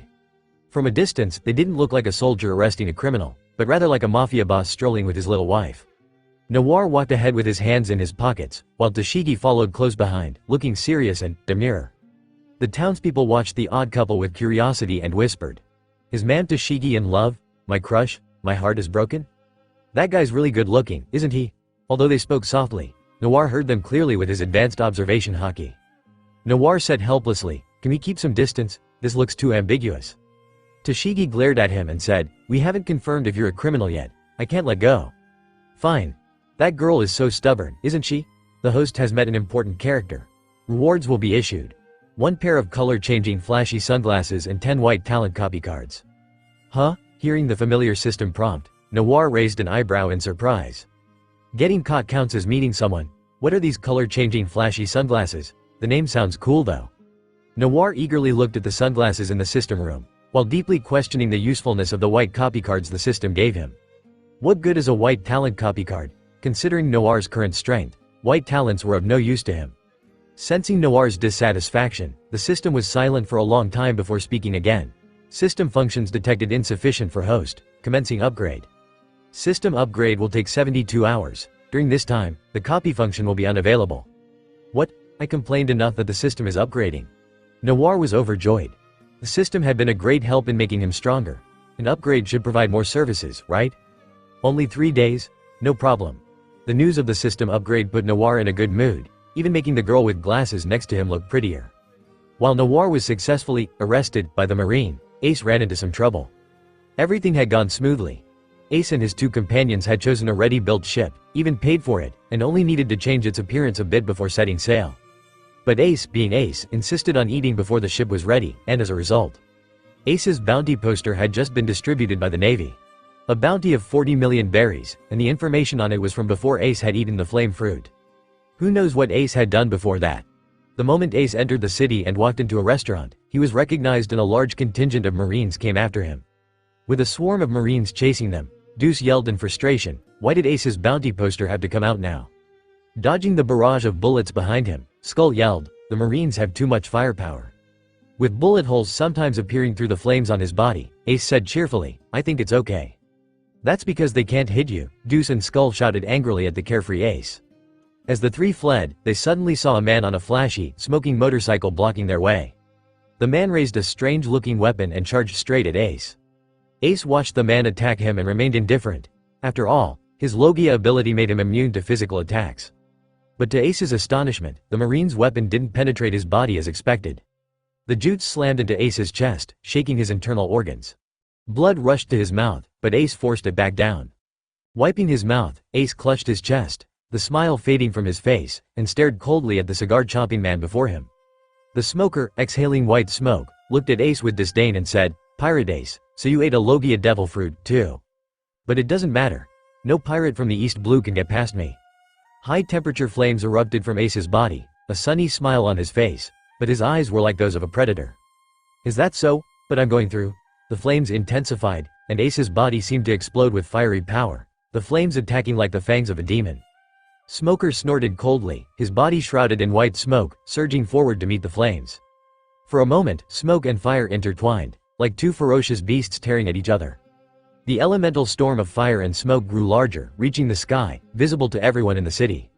Noir, who had been teasing Tashigi, saw the spectacular scene and suddenly remembered that Ace and Smoker had fought in the original story. But wasn't that supposed to happen 3 years later? Did I time travel again? The battle between the flames and the smoke intensified? Tashigi smacked her forehead anxiously and said, Captain Smoker is fighting a powerful enemy. With that, the bespectacled girl waved her arm at the soldiers and ordered, hurry over there, support the captain. Yes, the Marines rushed off, and Tashigi followed. After a few steps, she suddenly remembered something and turned back to grab Noir. Noir was touched by Tashigi's devotion, but did she really think she could control him like that? With a slight twist, Noir easily escaped Tashigi's grasp, darted onto the roof and disappeared into the distance. A faint voice drifted back, I'll check the situation first. You hurry and catch up. Tashigi stamped her foot in frustration and yelled, hurry up. Noir moved quickly and soon found the battlefield where Ace and Smoker were fighting. At that moment, the two had just separated from their intertwined elements, Smoker shrouded in smoke and Ace with his flaming fist raised. Smoker's eyes flicked over and immediately spotted the approaching Noir. He said, East Blue Hunter Noir, are you here to help the pirate Ace? Ace shouted excitedly, Noir, we bought the ship, we can set sail. Noir covered his forehead in annoyance. Dude, I'm a hunter. Yelling like that just proves that I'm with you guys. Sure enough, Smoker, hearing Ace's words, stared solemnly at Noir and said, so you joined the pirates. Noir spread his hands and tried to explain, actually, I'm not. Noir tried to explain, but Smoker wouldn't listen. His lower body turned to smoke, propelling him forward. White blow. Smoker raised his jute, which had a sea stone tip, and swung it down hard at Noir's head. The world is so beautiful, and yet you're so irritable. Noir helplessly raised his sword to block the attack, used both arms to deflect the jute, and then twisted his body back to slash down. Tornado flash. The rotational force of his body combined with the strength of his arms, channeled into his sword, aimed straight at Smoker's exposed chest. Like Ace, Smoker believed that a mere pirate hunter couldn't hurt him. Smoker didn't defend, he continued his attack, but what he didn't know was that Noir's sword was already imbued with armament haki. In that moment of life and death, Smoker instinctively felt a sense of impending doom and twisted his body to withdraw his attack. This action saved his life. A shallow cut appeared on Smoker's chest, not far from his heart, bleeding slightly. Smoker broke into a cold sweat. Had he not withdrawn his attack, he might have been pierced. Pirate Hunter Noir could use haki. Why is there such a powerful figure in East Blue? As a graduate of Marine Headquarters and a student of Zephyr, Smoker understood the terror of the haki system. He had trained by developing his Devil Fruit ability and wasn't proficient in haki, not even able to control the armament haki at will. But this young man could. Smoker, still reeling, stared at Noir. With a faint smile, Noir said, "Will you listen to me now, Captain?" At that moment, Tashigi and the Marines arrived, guns pointed at Ace and Noir. Smoker, with a dark expression on his face, said to Noir, "What do you want to say?" Noir held up 3 fingers and said, "First, I did not become a pirate. I'm still a hunter. Second, your marine intelligence says that Ace and I are on the same ship. In reality, his ship was destroyed, so he hitched a ride on mine. I didn't capture him because Ace had no bounty and I didn't want to deal with him. Third," Noir looked at the approaching Tashigi and said, "I just helped you deal with the pirate who stole the children. Shouldn't you be paying me?" Smoker said thoughtfully, "So you're saying you didn't catch him because he had no bounty?" Noir nodded confidently, "Exactly." Smoker showed a strange smile, pulled out a bounty notice from his subordinates, and said, "Pirate Ace now has a bounty. You can catch him." "What?" Noir stared at Ace's bounty in shock. Good heavens, 40 million berries, and he hasn't even left East Blue yet? After seeing the bounty, Noir's eyes twinkled and he said cheekily, "Forget it. I'm too lazy to catch him. I'm not short of money now." Smoker's face immediately darkened and he said coldly, "Are you messing with me?" Noir, unfazed, smiled dangerously and said, "What if I am? What can you do?" The sky gradually darkened and a light drizzle began to fall, the tension between Noir and Smoker growing. It was then that Ace finally understood the situation. It seemed that Noir insulted the Marine because of him and couldn't be a pirate hunter anymore? That wouldn't do. Although Ace wanted Noir to be his partner, he wouldn't force him. Ace considered Noir a friend and he wouldn't push him. He had to help Noir. Ace looked at Noir and suddenly shouted, "Ah, you bastard, are you trying to catch me?" Both Smoker and Noir were stunned. Noir looked at him in confusion. What was this silly guy doing now? In the drizzle, Ace's arm turned into flames as he lunged at Noir, pretending to yell, "You won't catch me." As a fellow user of flame fruit, Noir easily blocked his blow. Taking advantage of the close distance, he whispered, "What are you doing?" Ace chuckled, "You're a pirate hunter, right? Come and get me." With that, Ace staggered back a few steps and said, "Weakly, East Blue's strongest hunter, indeed." After his performance, Ace turned and ran with Deuce and Skull, leaving behind, "Help me." Noir covered his face in embarrassment and lethargically ran after them, yelling, "If you have the guts, don't run." The Marines were stunned. Tashigi reported seriously to Smoker, "It looks like Noir and Pirate Ace are not in cahoots." "Not in cahoots, my ass." Smoker's veins bulged as he shouted at his naive subordinate. Such a bad act, no one would believe it, even Vice Admiral Garp wouldn't believe it. Smoker's face turned livid as he roared, "Forget about Noir for now. Quick, capture the pirate Portgas d'Ace." Noir chased after Ace, who ran away. Ace teased, "Catch me if you can," and laughed with a girlish giggle that sounded like a tinkling bell. Noir was drenched in cold sweat, feeling so embarrassed that he wished he could dig a hole in the ground and hide. How could he not feel embarrassed to act like this? But there was no choice. At least it was a good excuse to get away from the Marines. If they believed it. Amidst the rain, the sound of footsteps and shouts grew louder as people began to gather. A large wave of Marines approached. Cold raindrops fell on Noir's face, keeping him alert. Even though he always thought about betraying Ace, he wouldn't be happy if Ace ended up like in the original story. After spending so much time together, one would get attached, even to a dog, right? The wind on the street grew colder, and as the rain increased, the townspeople retreated into their homes to keep warm. But the Marines' zeal for catching criminals didn't diminish, it only grew stronger. The Marines continued to pursue Ace, their numbers growing, with Smoker leading the charge. Smoker flew up, propelled by the smoke beneath his feet, looking like a cloud-riding monkey. Flying next to Noir, Smoker looked at him doubtfully and said, "Can't you even keep up?" Noir lied without missing a beat, "Oh, well, I've been feeling a little weak lately." Smoker gave him an annoyed look, unimpressed by his excuse. The chase continued, and both groups were about to leave the city. With the power of the flame fruit, Ace found it easy to fend off his pursuers. Smoker, on the other hand, had to protect his subordinates from Ace's attacks, which slowed him down. Not to mention that Noir was deliberately holding back. Meanwhile, Ace's new ship, the Spade, was waiting on the shore. Sitting on the ship was Mihar, who had just come from Noir's ship. Even from a distance where Ace and his group were barely visible, Mihar confidently raised his weapon. Bang! Bang! Bang! Several shots rang out, and Noir suddenly felt bullets coming at them from the edge of the city. Mihar's sniping? From this far away? Noir was now certain that Mihar had some level of observation haki. Several Marines suddenly fell for no apparent reason, and Smoker's face grew even grimmer. Why was there a sniper? Why was this pirate crew of only 4 so troublesome? With Mihar providing long-range support, Ace, Deuce, and Skull finally made it back to shore and boarded the Spade. They hoisted the Spade pirate flag and, at Ace's command, set sail again. Standing on the edge of the ship, Ace put his hands over his mouth and shouted, "Sorry, Captain. The Spade pirates are setting sail." Damn pirates. Smoker's anger flared at Ace's taunt. But things got worse. A Marine soldier ran up and reported, "Captain, we're severely undermanned in Logia Town. Many pirates have started attacking the townspeople." Smoker ran to shore and watched Ace's crew sail away. Capturing Ace alone was unlikely. He needed more forces to contain him. Without a warship, waiting for one to arrive before going after Ace would leave Logia Town vulnerable to pirate attack. Smoker thought deeply and decided he couldn't continue the hunt. As Logia Town's commanding officer, he knew his duty. He had to choose between an unreachable pirate and pirates actively threatening civilians, and he knew which was more urgent. But he still hesitated. Smoker turned his attention to Noir.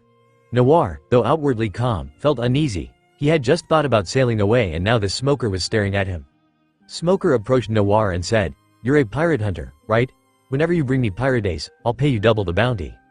Noir cursed inwardly, "You still owe me money. Host has met important character. Reward issued, top quality cigars, 10 boxes. The sudden system message startled Noir. He asked himself, "System? Are you upgrading?" No answer. Well, it seemed the system could still give out rewards during an upgrade.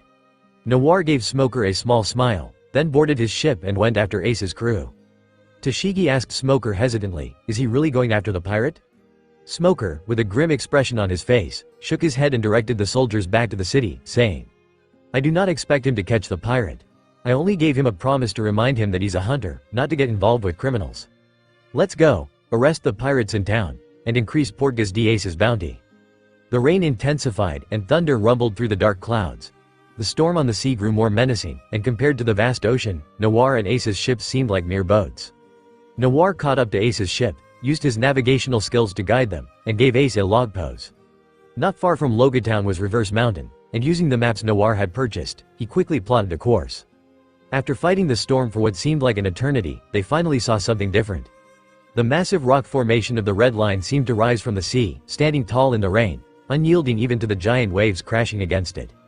Noir gazed at the Red Line, its towering height daunting, its immense scale unbelievable. This was the continent that divided the world, a truly formidable barrier. Noir was filled with shock and awe. Seeing the Red Line firsthand shattered his perception of the world. Furthermore, was it just a coincidence that the Red Line divided the world in this way? The Grand Line and the Red Line intersected like a cross. And to become the Pirate King, to reach the end at Raftel, you had to cross the Red Line twice. Suddenly, a bizarre and inexplicable thought popped into Noir's head. Could it be that the Red Line was man-made, and if so, perhaps it was to protect the secret of the last island, Raftel? Noir shook his head vigorously, looked at the entrance to Reverse Mountain in the distance, and laughed at himself. If it was for protection, why would they leave a hole and add stairs to Reverse Mountain? The desert kingdom of Alabasta. As one of the superpowers of the Grand Line, Alabasta has faced some difficulties in recent months. Being a desert land, it hasn't seen a drop of rain in months. Strangely, however, the royal capital of Alabasta has been experiencing frequent rainfall lately. Many citizens are puzzled, but out of trust for their king, they haven't questioned it deeply. Besides Alabasta, there is another place that has escaped the drought. The city of Rainbase, where it also rains, has recently become the base of an important figure. One of the 7 warlords of the sea, Sir Crocodile. Since Crocodile has taken up residence here, pirate invasions have all but ceased, and he has established his headquarters in the largest casino in the land, Rain Dinners. Unknown to the citizens and the royal family, the recent strange occurrences in the kingdom are all orchestrated by this so-called national hero. In reality, he is the leader of the Baroque Works criminal organization, known as Mr. Zero. Crocodile sat in a dimly lit room, a cigar in his mouth, staring intently at the large tank in front of him. It wasn't just a fish tank, but a large one that housed his pet crocodile. In the deadly silence, the crocodile suddenly spoke in a deep voice, "How's that thing coming?" From the shadows, a mature but clearly distant voice replied. The members of Baroque Works disguised as a transport team were discovered by that man named Koza while delivering the dance powder. It's only a matter of time now. A woman wearing a white cowboy hat and a leather coat stepped out of the shadows. Her skin was a healthy tan, her eyes were a mix of blue and green, deep and alluring, and her features were delicate and charming. She was a woman of great spirit. Though she wore a smile, there was still a barrier between her and others. Crocodile grinned and chuckled. "Well done. My plan is about to begin. Alabasta and this thing will both be mine." Crocodile thought, "But for that I need more subordinates. Have you found the strongest hunter from the East Blue?" The woman shook her head slightly and said, "He's gone off the radar, but there's information that he's entering the Grand Line." Crocodile nodded and said, "Perfect. Take him to Whiskey Peak and talk to him." "Understood." The woman then asked, "What if he refuses to join us?" "Hey," Crocodile laughed deeply and confidently, "send Mr. 5. A kid from the backwater of East Blue thinks he can gain freedom on the Grand Line just because he has some strength?" The woman's beautiful but emotionless eyes showed a hint of contempt. She nodded and turned to leave. Crocodile's voice called out behind her, "Nico Robin, do not forget our purpose and do not play any tricks. You should understand that only the identity of a warlord can temporarily protect you, so don't even think about running away. Besides, where would you run to?" Robin showed no reaction to his words, but wore a fleeting expression of melancholy after leaving the room, which soon disappeared. Meanwhile, at Noir's side, under the pouring rain, Noir and Ace's ships reached the rising current of Reverse Mountain. Reverse Mountain has 5 water channels. 4 are ascending currents from the 4 seas that climb the mountain, before one current flows down into the Grand Line. The 2 great ships entered the mountain's current, which defied the laws of nature by flowing upward. If Newton were here, his ashes would be scattered in the sea. The ships bumped along the current, climbed the towering mountain, reached the top, and then raced down. The ships of Noir and the Spade Pirates broke through the clouds and fell from the sky into the sea. The bumpy ride was finally over, and Ace excitedly stuck his head out and shouted, "That was exciting." Soaked like a drowned rat, Noir stood up, leaned on the railing, and said, "This is way more intense than a roller coaster." Noir took out a dry towel to wipe his head and looked around curiously. This was Twin Cape, but where was Laboon, the giant whale? Noir shook his head, thinking that Laboon couldn't be on the surface all the time. Both crews tidied up their ships and it was time to part ways. Noir transferred some supplies to Ace's crew and advised, "The Grand Line is different than before. You should find a navigator quickly." Ace nodded and smiled brightly, "Take care of yourself. Let's meet again at sea." Starting from Twin Cape, the entrance to the Grand Line, there were 7 magnetic routes, and they decided to leave separately from here. "Even though the routes are different, we will meet again at the Sabaldi Archipelago. Let's race to see who gets there first." Noir raised his fist, smiling as he challenged Ace. Ace bumped his fist against Noir's and laughed, "Done. Loser eats next time." "All right. It's a promise." The two sealed their bet with a fist bump, and Ace turned back to his ship, waving goodbye to Noir with a smile. Noir waved vigorously and shouted, "See you." As the ship sailed away, Noir's ship fell silent again. He felt a little out of place. Noir sighed, mocking himself, "It's annoying when they're here, but now that they're gone, I feel a bit lonely." He wasn't one for noise, but Noir liked having lively activity around him. It made him feel warm. After sighing for a while, Noir finally broke out of his melancholic mood. It seemed that he had to find a companion for his journey, otherwise it was too boring. Adjusting his attitude, Noir hoisted the sails and set sail again, guided by the log pose. His first destination was Whiskey Peak, where Crocodile had eyes everywhere. Perhaps he could find an eternal log pose to Alabasta there. But as he began to sail, Noir realized that he didn't even know where Whiskey Peak was. Just as Noir was scratching his head, not knowing what to do next, Crocodile's help arrived. A ship approached slowly on the sea. The lookout spotted Noir's ship and shouted, "Found him, the guy the boss wants to recruit." Noir, with his keen senses, heard the commotion and looked curiously at the people on the ship. One man on the edge of the ship rubbed his hands together eagerly and said, "Excuse me, are you Mr. Noir?" Noir raised an eyebrow and asked, "That's me. Who are you?" The man on the ship smiled even wider and said, "We are bounty hunters from Baroque Works. We would like to invite you to Whiskey Peak." "Baroque Works?" Noir asked, confused. "Isn't that Crocodile's organization? I haven't even gone looking for him and he's already coming to me?" "But I don't know you," Noir said. The man smiled and replied, "You are the strongest bounty hunter from the East Blue. It's only fitting that we receive you. Allow me to introduce myself. I'm Mr. 9. In our organization, we go by code names." Noir looked at him thoughtfully. Is this guy Mr. Nine from the original story? He remembered Mr. Nine as someone with numbers on his face and as Princess Vivi's partner. Could it be that this guy was later fired by Crocodile? Noir didn't care about the inner workings of their organization. Since there was a ready guide, he didn't have to bother.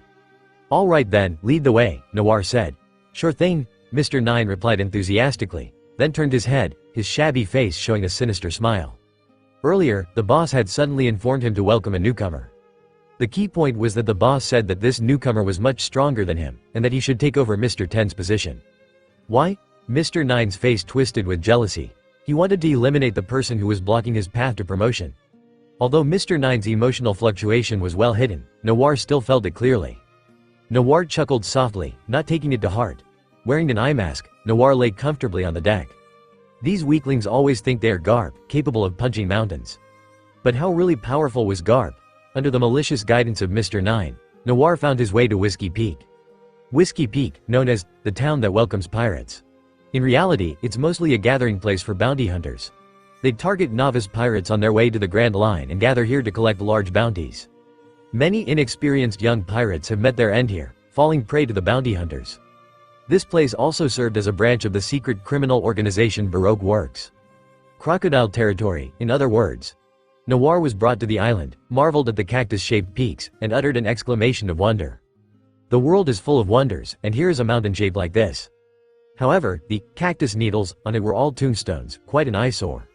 Mr. Nine invited enthusiastically, "This way, Mr. Noir, we've prepared a feast for you." "Sounds good, lead the way," Noir replied cheerfully. Mr. Nine led Noir to a small town where a table of food and drink was already set up in one of the rooms. Wow! Noir's eyes lit up and he rushed forward to start eating. He picked up a large piece of meat and took a big bite. Terrible. Noir frowned, prompting Mr. Nine to quickly ask, "What's wrong, Mr. Noir?" Noir shrugged nonchalantly, "The taste is a little off, but I can handle it. Do you have any wine?" Mr. Nine's eyes lit up and he said hastily, "Yes, we do. I'll bring it right away."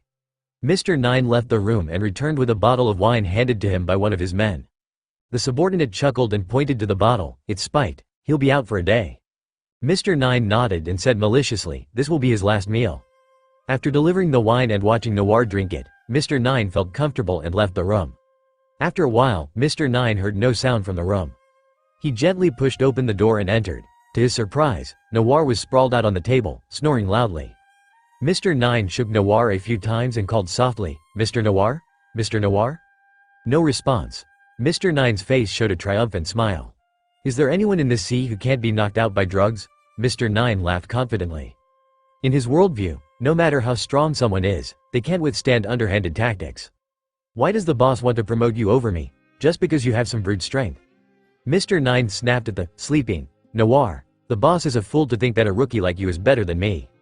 Once I kill you and dump your body in the sea, you'll be nothing but a failure who never reached the Grand Line in the boss's eyes." Mr. Nine drew a short knife from his waist, laughed wickedly, and moved towards Noir on the table. Where did he go? In the time Mr. Nine spent ranting, the person on the table had disappeared? Suddenly, Mr. Nine felt his hand lighten, and the short knife was snatched away. "So you wanted to recruit me, huh?" A ghostly voice came from behind, sending a shiver down Mr. Nine's spine. He turned quickly. Noir, who should have been knocked out, was sitting behind him, looking at him with a mocking look, holding the short knife he had just taken. Mr. Nine forced a smile and quickly explained, "Mr. Noir, let me explain." Before he could finish, he pulled a handful of white powder from behind his back. But before he could throw it, Noir grabbed his wrist. The momentum sent the white powder flying back into Mr. Nine's face.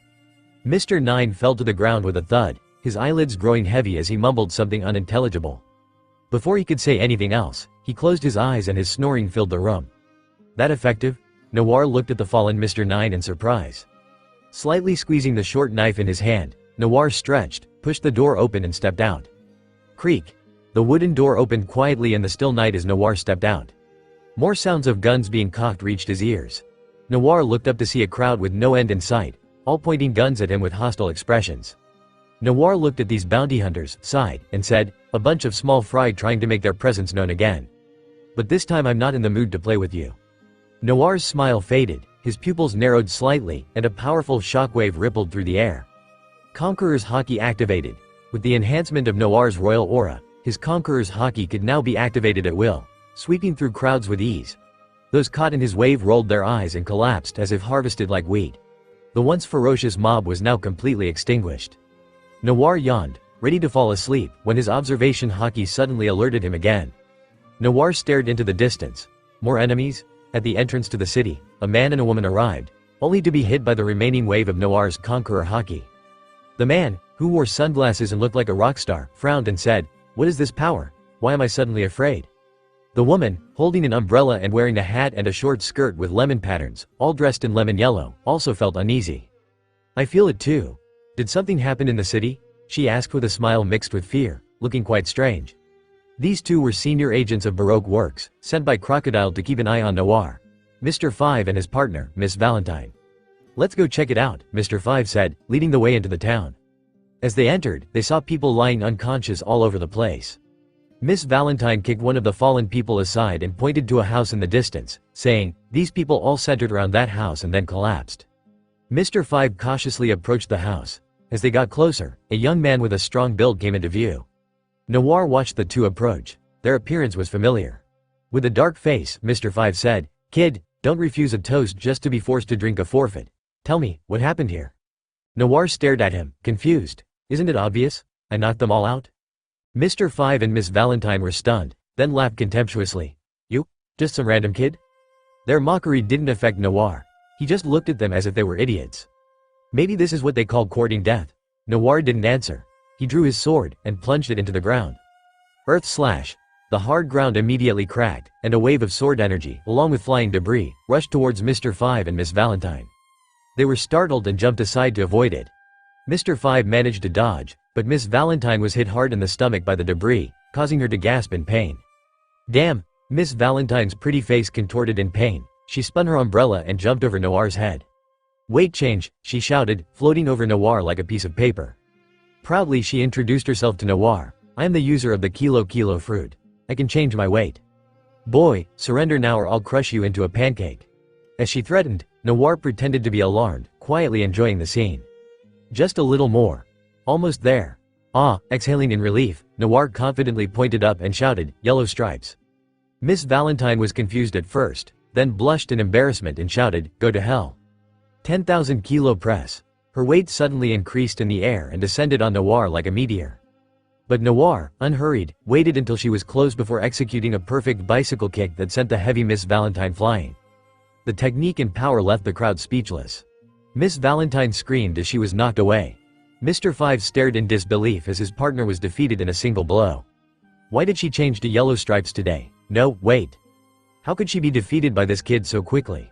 Mr. Five immediately went into battle mode. This guy dug a booger out of his nose and flicked it at Noir, yelling, "Nose fancy cannon." Noir dodged the disgusting booger just in time for a small explosion to occur where it landed. Boom! Noir's face darkened. He remembered now. Mr. Five had the bomb fruit ability, which made any part of his body explosive, including his boogers. But this boogerman dared to throw something so disgusting at him? He must have a death wish? Seeing Noir dodge his attack, Mr. Five prepared another booger. Before he could, Noir's foot came flying at him. Bang! The sole of Noir's shoe made close contact with Mr. Five's face, sending him flying like his partner. But Noir didn't stop there. He followed up with a combo of punches, yelling, "That's for picking your nose. That's for throwing it at me. That's for acting cool." Under Noir's relentless, pretty punch combo, the physically weak Mr. Five fainted before he could even use his powers. He was completely humiliated by his devil fruit. Noir disdainfully let go of Mr. Five and yelled at a terrified Miss Valentine nearby, "Take your partner and get out of here. And tell your boss that if he wants to hire me, he'd better offer a suitable position." Miss Valentine remembered her mission. Her target was this young man in front of her. The boss had instructed that if he didn't join them, Mr. Five and she should eliminate him. But considering the current situation, whether he joins us or not, we can't beat him anyway. Miss Valentine thought bitterly, wondering what punishment awaited them upon their return. But she didn't dare stay any longer. She ran over, helped Mr. Five up, and fled with him. The two who were beaten by Noir didn't dare to say a word and fled in panic. After dealing with the two senior agents of Baroque Works, Noir finally made his way back to the house through the piles of unconscious people. Lying comfortably on a large bed, Noir couldn't help but groan with satisfaction. "Ah, this feels great, just entering the Grand Line and already having a big house to live in. This is perfect." Normally, Noir would have to stay here for a few days to fill the log pose with magnetic fields. Then he would follow the direction of the log pose to the next island. What bothered Noir, however, was that according to the original story, the next destination after Whiskey Peak should be Little Garden. Little Garden had two giants that had been fighting for years. Also, due to its unique geography, it would take at least a year for the log pose to fill with magnetic fields and point to the next island. Noir didn't have that kind of time to waste. The best solution now was to find an eternal pose to change course, just like the Straw Hat crew did in the original story. Unlike the log pose, the eternal pose always points in the direction of a specific island. This item should be in the possession of some high-ranking agents of Baroque works. Noir now hoped that Crocodile would be persistent enough to send more people to Whiskey Peak to kill or recruit him.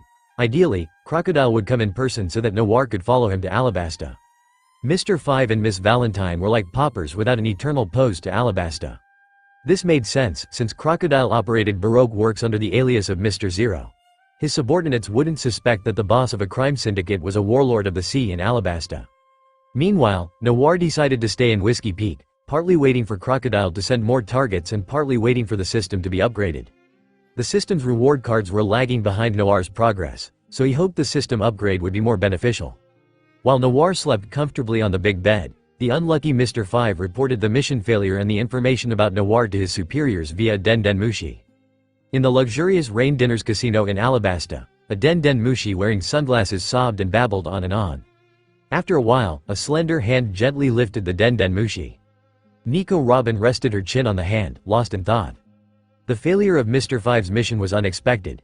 Though his explanation was exaggerated and omitted some details, Robin could still read between the lines. It seemed that the rookie who had just entered the Grand Line had effortlessly defeated Mr. Five. Among Crocodile's subordinates, there were many who were stronger than Mr. Five, but only a few could do this. Interesting. A smile appeared on Robin's face as she walked towards the opulent casino hall. Outside, Crocodile, holding a glass of red wine, was chatting and laughing with the guests. Robin approached him and whispered, "Boss, there's been a change in the mission." Crocodile's eyes narrowed slightly. He smiled and said a few words to the guests before turning to his office. "What happened?" Crocodile asked calmly, lighting a cigar. Robin slowly replied, "Mr. Nine acted on his own and tried to kill the rookie, but apparently was killed instead." Anger flashed in Crocodile's eyes. He cursed, "Useless fool, daring to disobey my orders." Ignoring his anger, Robin continued, "When Mr. Five arrived, he also attacked the rookie without understanding his identity." Crocodile frowned. "He attacked him? Never mind, if he's dead, he's dead. Just recruit another target. A rookie from East Blue isn't worth it."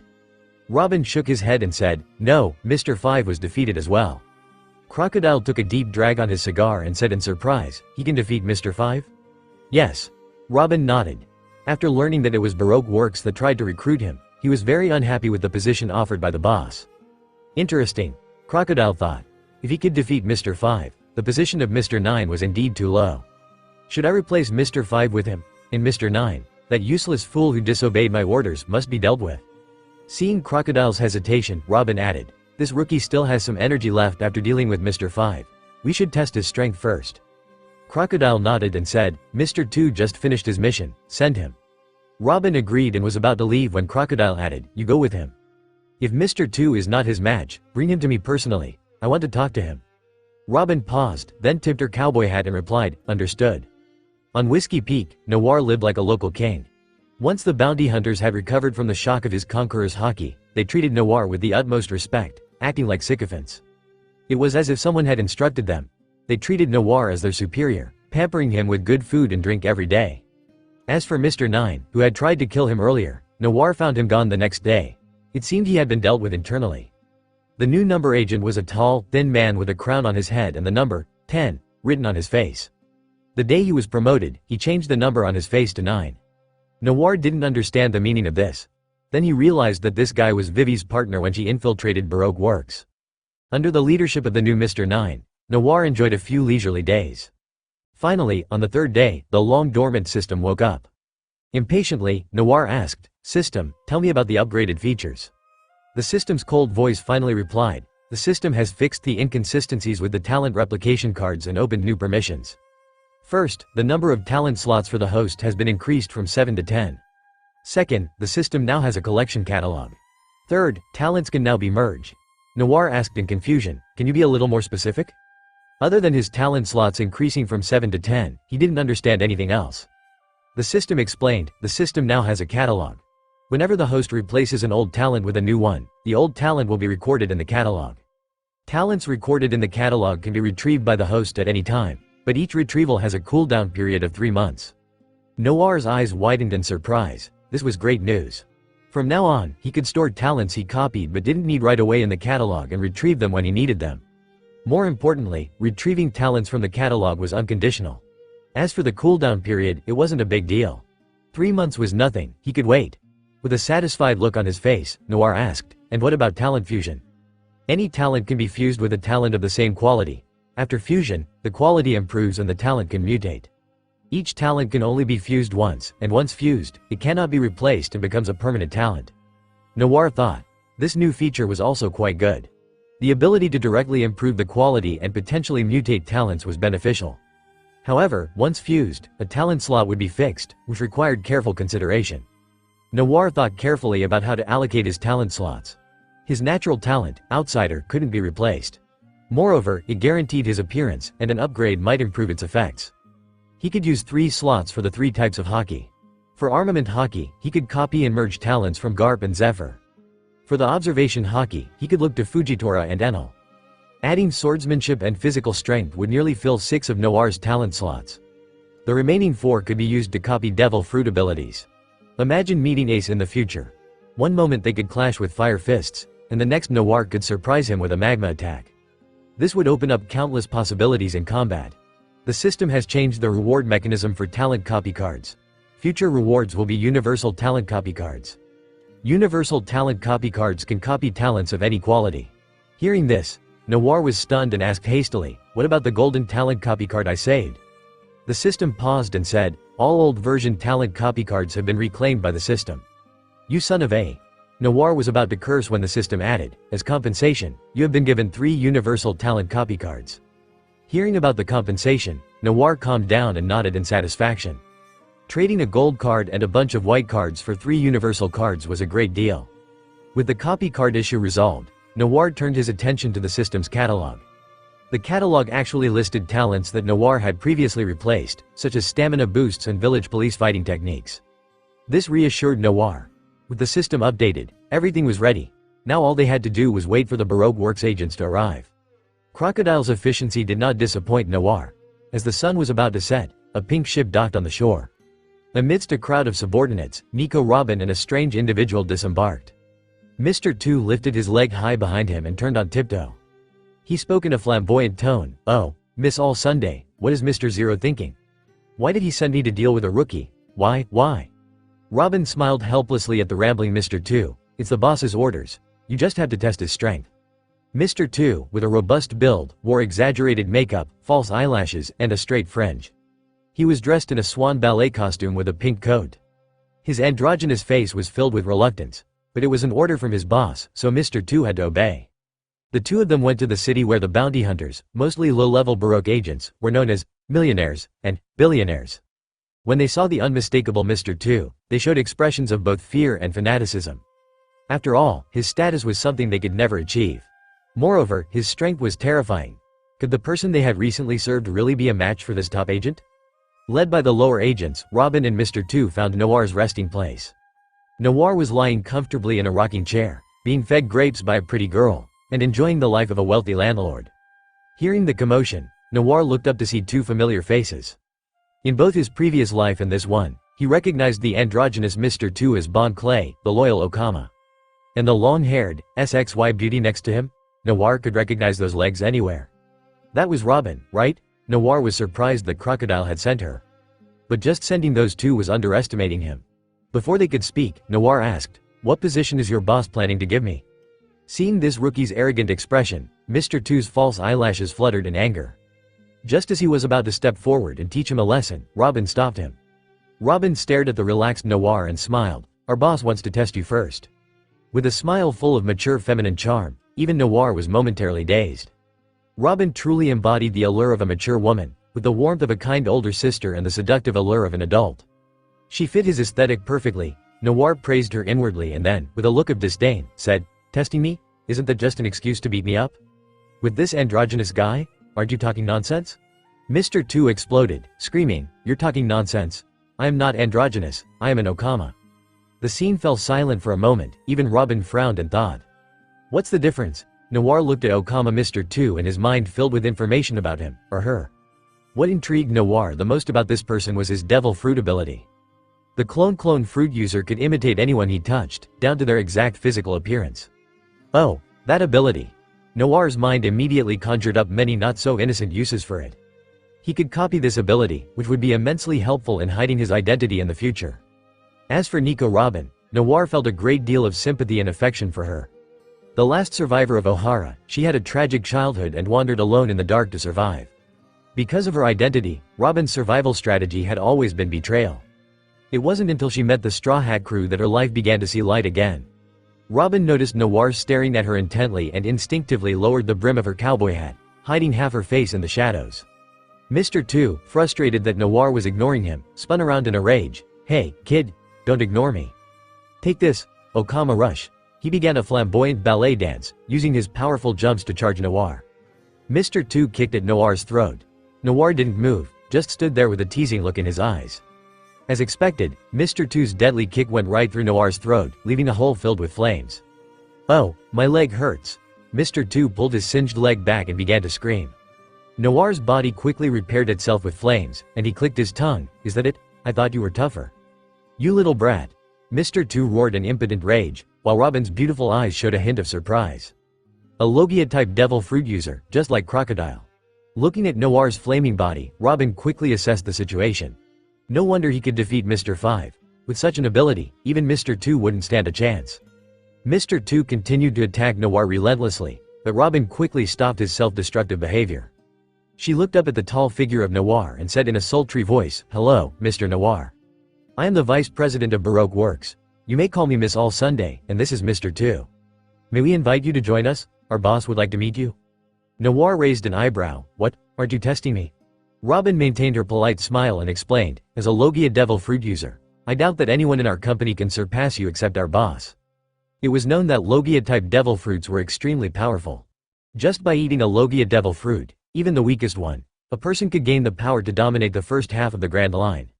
The ability to become immaterial alone was enough to render anyone without haki almost helpless.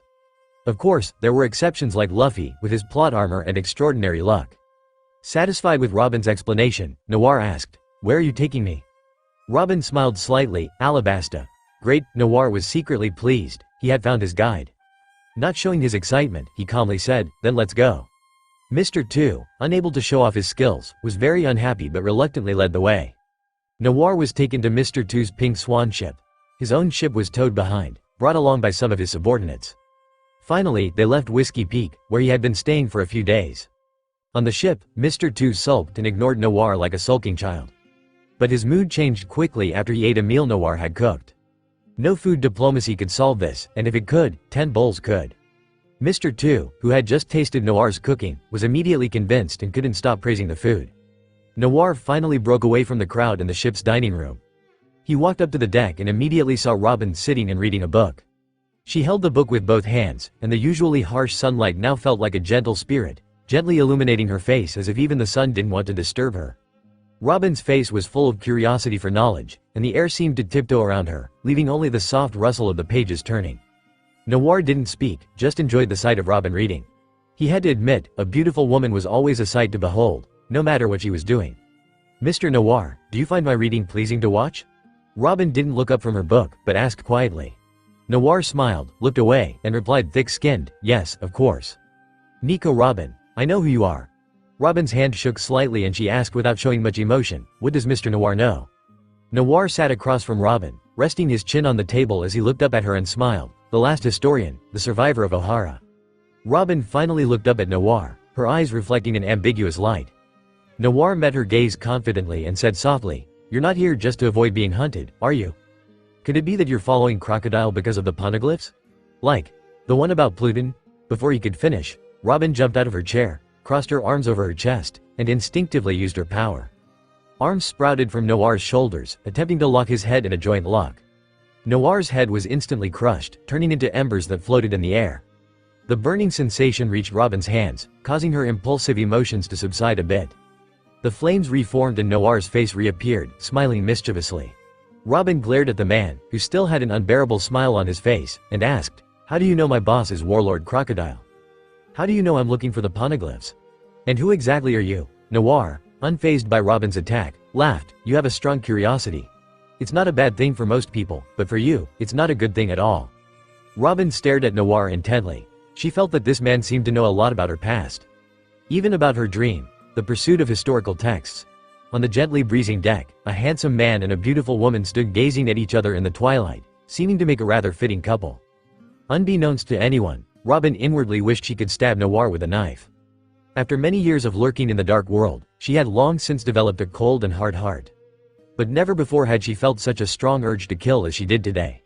Robin couldn't understand why a man she had just met could reveal all of her personal information. To her, the best way to protect herself was to eliminate the person who knew her secrets. Seeing the growing wariness in Robin's eyes, Noir sighed and said with a wry smile, "Stop staring. You can't kill me." Of course, she knew she couldn't handle Noir. If she could, she would have killed him already for her own safety. Robin smiled again, but this time her smile was unfamiliar and hostile. She said quietly, "You know so much, you must have an ulterior motive. Why are you looking for Crocodile? Or, are you looking for me?" Facing Robin's probing, Noir said bluntly, "There's no need for pretense. I'm here for you. But don't worry, I know you can read ancient texts, but I have no interest in them." Noir was telling the truth. He had no curiosity about the poneglyphs or the 100 years of lost history. Apart from the world government, only conspirators and ambitious people cared about Robin's identity. But Robin did not believe him. Having experienced countless betrayals and counter-betrayals, Robin would never believe Noir's empty words. But she did not show her doubts. Instead, she feigned confusion and asked, "If it's not for that, then what is it?" Noir straightened, looked into Robin's beautiful eyes and said, "I want you to be my mate." Looking into his inky black eyes, Robin was surprised to see his sincerity and gentleness. For some reason, Robin began to believe him a little. Hesitantly, she asked, "What's in it for you? What do I get out of it? You should know that I'm very safe hiding under Crocodile's protection." Noir shook his head and said, "It's not your own safety you care about. You're working with Crocodile because he's also looking for a poneglyph and your goals happen to coincide." Hearing that, Robin fell silent. In a way, Noir was right. Though she could hide under the title of Shichibukai, Robin's special identity would eventually be discovered by someone. Even without the Shichibukai, Robin had evaded capture for so many years, and the sea was vast. As long as she didn't want to be caught, it was difficult for anyone to catch her. She followed Crocodile because she knew there was a poneglyph in Alabasta. This was the closest Robin had come to the poneglyphs in so many years. This place could be considered her last hope to realize her dream. She didn't want to give up. Seeing Robin's slight hesitation, Noir seized the opportunity and said, "Don't you want to sail the seas and realize your dream and then find more history?" Robin snorted coldly and said, "I've searched for so many years and only found this one clue. Do you think you can do better than me?" Having said that, she seemed relieved. By admitting this, she was acknowledging Noir's previous suspicions and openly admitting her true identity. It was the first time in many years that Robin had spoken so openly. She leaned back in her chair, gently caressing the cover of an ancient book, and said, "This is my only, and possibly last, chance to see the true story. I'm sorry, Mr. Noir, You don't have to answer right away." Noir interrupted her confidently, "Then I'll help you find the poneglyph in Alabasta first." Robin gave him a surprised look and said, Forget it. Even if you're strong, you can't beat Crocodile." Noir stubbornly replied, "How do you know without trying? It's a piece of cake." Robin shook his head, still clearly unconvinced, remembering that this man seemed to know a lot of information. Robin hesitantly looked at Noir and asked, "Is the poneglyph in Alabasta really about the ancient weapon Pluton?" Noir nodded calmly and said, "It should be." Robin's eyes dimmed. She wanted to decipher the poneglyphs that told the story of the lost century. After opening up, the atmosphere between them became much more harmonious, and the system's voice finally rang out. "Host has befriended an important character. Reward will be issued. Universal Talent Copy Card 1, Special Whitening Water 10. When Noir saw the system rewarding cosmetic bottles, he was stunned. Why would he get whitening water for befriending Robin? Should he give it to Robin? Noir secretly looked at Robin. Even if it didn't affect Robin's beauty, a smooth skin might add some points, right? While he was hesitating whether to give it to Robin, Mr. 2 suddenly appeared, breaking the strange atmosphere between them. "Oh, little Noir, what are you two doing?" Mr. 2 asked in a high-pitched voice, doing a ballet twirl. Hearing his voice, Noir's eyes lit up. Right, there was something else he had to do. Noir ran over to Mr. 2, put his arm around his shoulder and said, "Nothing much, just chatting." With his arm around Mr. 2's shoulder, Noir quietly took the copy card out of the system and discreetly stuck it on him. Blue talent, Devil's Host, copied. Noir was satisfied as he pulled his hand back. Some devil fruits might have poor offensive abilities, but their utility was incredibly valuable. For example, the imitation fruit. Even though it had no offensive power, it was extremely useful for assassination, infiltration, deception, and spying on bathing women. Ahem. Forget that last one. Using it for these purposes was like having holy help. The more Noir thought about it, the more excited he became, and finally he burst out laughing. Mr. Two, who had his shoulder around Noir, asked confusedly, "Little Noir, why are you laughing?" Noir stifled his laughter and lied, "I'm just glad to have met you, my friend." Upon hearing this, Mr. Two was also pleased. He shyly shook his hand and laughed, "Oh, my friend, ha ha ha." And so, for some reason, the two of them found themselves standing on the deck in broad daylight, laughing like mad. Robin watched them in silence, then commented blankly, like a couple of laughing monkeys. "Ha. Ha ha. Hick." The laughter stopped abruptly, and Noir and Mr. Two froze. Noir and Mr. Two calmed down after being reprimanded by Robin. Robin sighed, finally able to calm down and read. As she lowered her head, she noticed an object on Noir's person. It was a pendant that had accompanied Noir as he grew up, engraved with his name. Robin's mind suddenly jerked. She seemed to have seen a similar pendant somewhere before. When was that? Oh, right, before Ohara was destroyed. She seemed to have seen it in a book. Robin asked hastily, "Excuse me, Mr. Noir, what is your full name?" Noir, caught off guard by the question, instinctively replied, "Kairos D. Noir." Robin delved into her childhood memories, and the names Kairos and D matched the key words from the book she read as a child. Noir looked at Robin in confusion, but she seemed lost in thought and said nothing. With no other choice, Noir followed Mr. Two back to the ship for a meal. It was a long time before Robin regained her composure, a slight smile tugging at her lips. If things were as she thought, Noir might actually be a lot like her. With thoughts occupying her mind, Noir didn't chat much with Robin during the next few days of their journey. Soon Mr. Two accompanied Noir to the borders of Alabasta. In the vast desert of yellow sand, Noir changed into desert travel clothes. In both this life and his previous one, this was Noir's first time in a desert. Noir sneaked up to Robin and asked curiously, "Dear Robin-chan, is Crocodile really going to reveal his identity to meet me in person?" Robin frowned and said, "Of course not. He'll communicate with you through a transponder snail." "And can you stop calling me that?" Noir thought for a moment and said cautiously. "Beautiful lady? I know, change it, sweetie? Change it, Nico-chan?" Robin glared at Noir and then said helplessly, "Just use my codename here. Knowing my identity won't do you any good." Noir shrugged indifferently and said, "No problem, I'm not afraid of the Shichibukai." Robin nodded weakly, no longer wanting to explain the power of the Shichibukai. Maybe it really was that strong. As they continued their journey, Robin remembered what Noir had told her on the ship. The poneglyph that describes Pluton is hidden in the underground shrine of the royal palace in the capital. Robin didn't know how Noir had gotten that information. Even she and Crocodile, after so many years of infiltration, hadn't discovered this top secret information. However, she didn't believe that Noir was lying. It wouldn't do him any good. Now that she knew the location of the poneglyph, Robin decided to secretly verify Noir's words. If someone could distract Crocodile, Robin glanced furtively at Noir. Sensing Robin's gaze, Noir turned and flashed a big, goofy smile. Could this guy really be a match for Crocodile? The long sandy road passed without incident. After completing his task, Mr. Two reluctantly left. Robin and Noir, wrapped tightly against the sand, trudged through the desert for several more days. Finally, they came to a building in the desert. Spider Cafe? Noir stared at the sign in confusion and muttered, "Opening a cafe in the desert? What kind of genius thought of that?" Robin pushed open the door and explained, "This is just a drop-off point for Baroque Works senior agents. It's supposed to be in a private place." They went inside, and as Noir expected, there wasn't a single customer in the shop. However, the woman behind the counter was quite striking. She wore a skimpy crop top that showed off her midriff, with a headscarf and wavy blue hair underneath. Her blue-framed glasses were very eye-catching. When she saw the customers coming in, she smiled and said, "Welcome back, Miss All Sunday." Robin nodded and said, "Paula, get us something to drink." "No problem." Paula turned and walked with exaggerated hip swings. "Wow, one step, one wave." Noir's eyes followed her every move. "Ahem." Robin cleared her throat, and Noir quickly sat up straight and looked away. After a while, 2 cups of coffee were brought to the table. Paula gave Noir a flirtatious look, lowered her broad chest and winked playfully before turning back with a sway of her hips. Noir's eyes followed her again. Robin couldn't help but roll her eyes. When Paula was out of sight, Noir finally sat up straight, took a sip of coffee and remarked, "This coffee is really good." Robin ignored him and, after finishing her coffee, walked over to Paula and whispered in her ear, "I'm going to contact the boss. Keep an eye on him." Paula nodded and smiled, "No problem." After giving instructions, Robin turned and entered a secret room at the back of the cafe.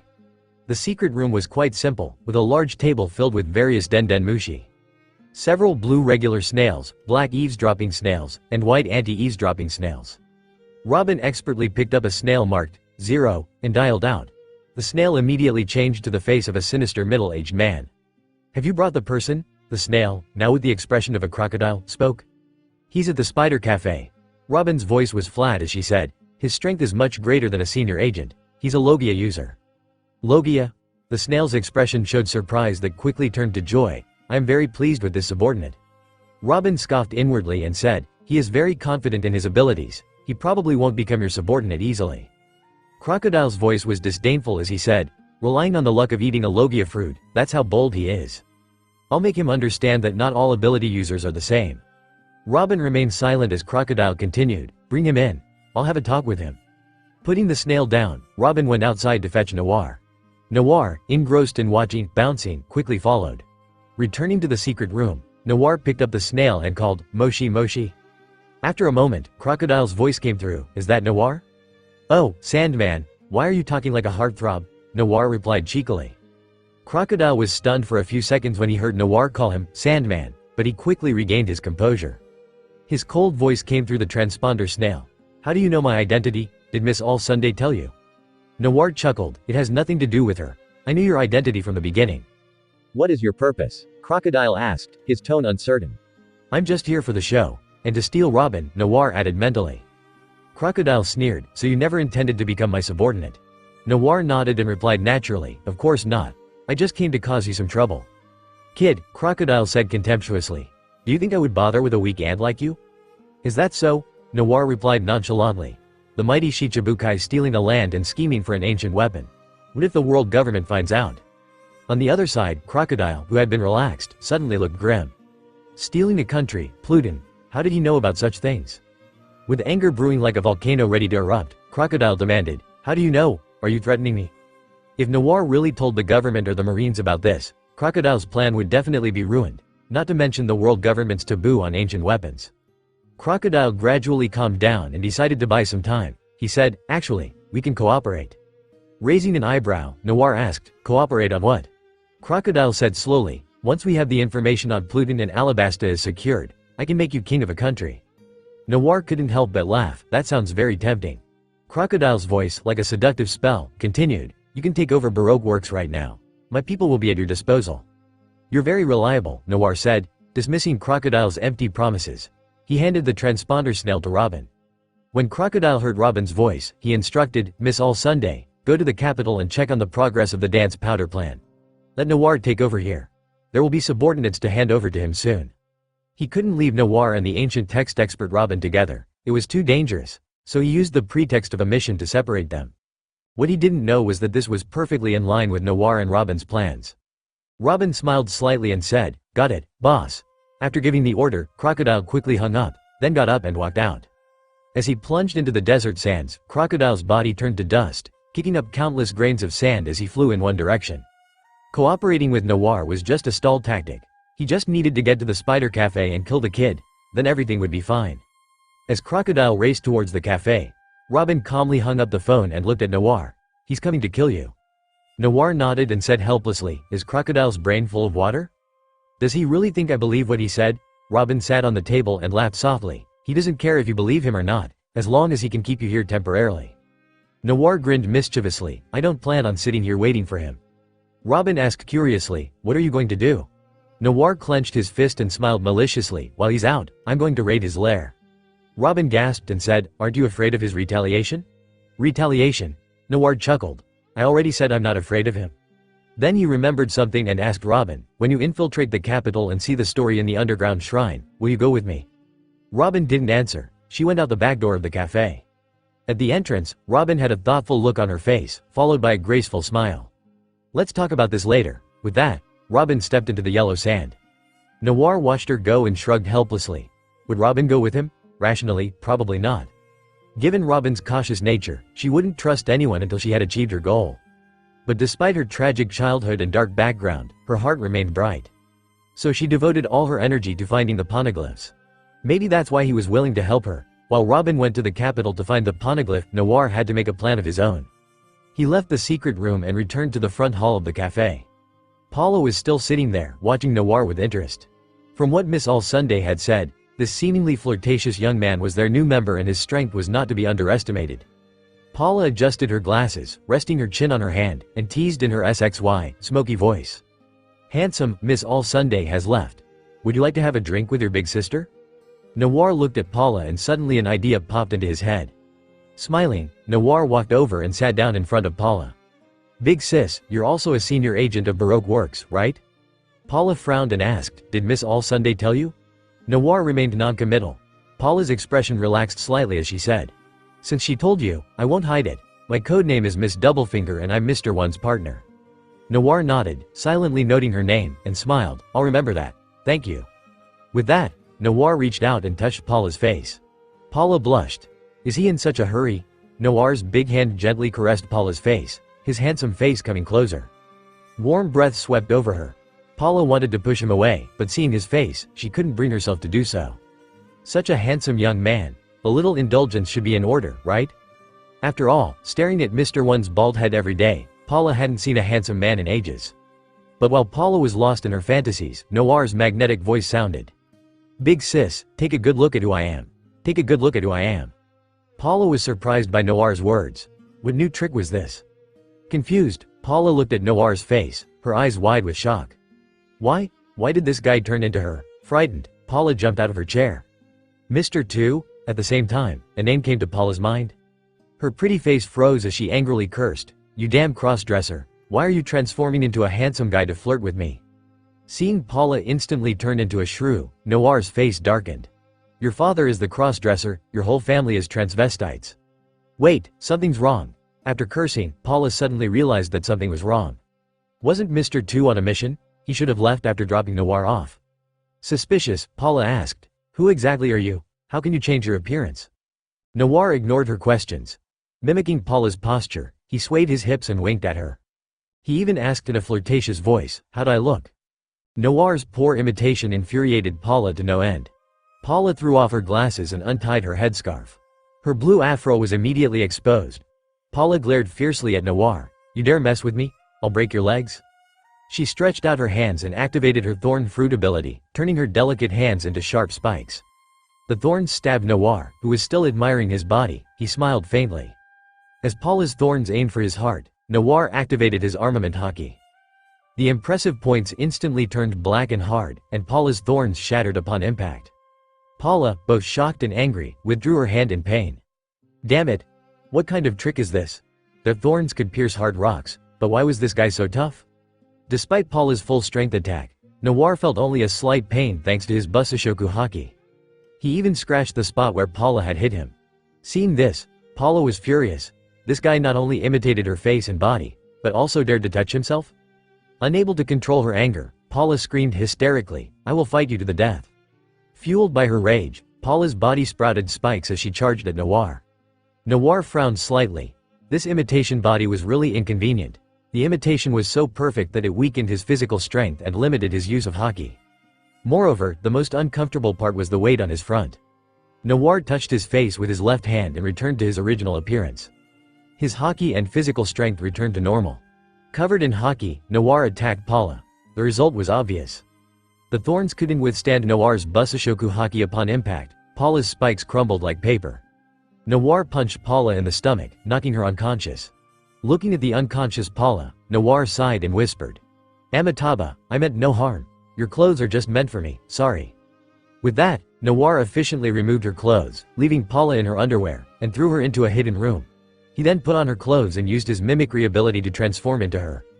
The perfectly transformed Paula looked at herself in the mirror with satisfaction.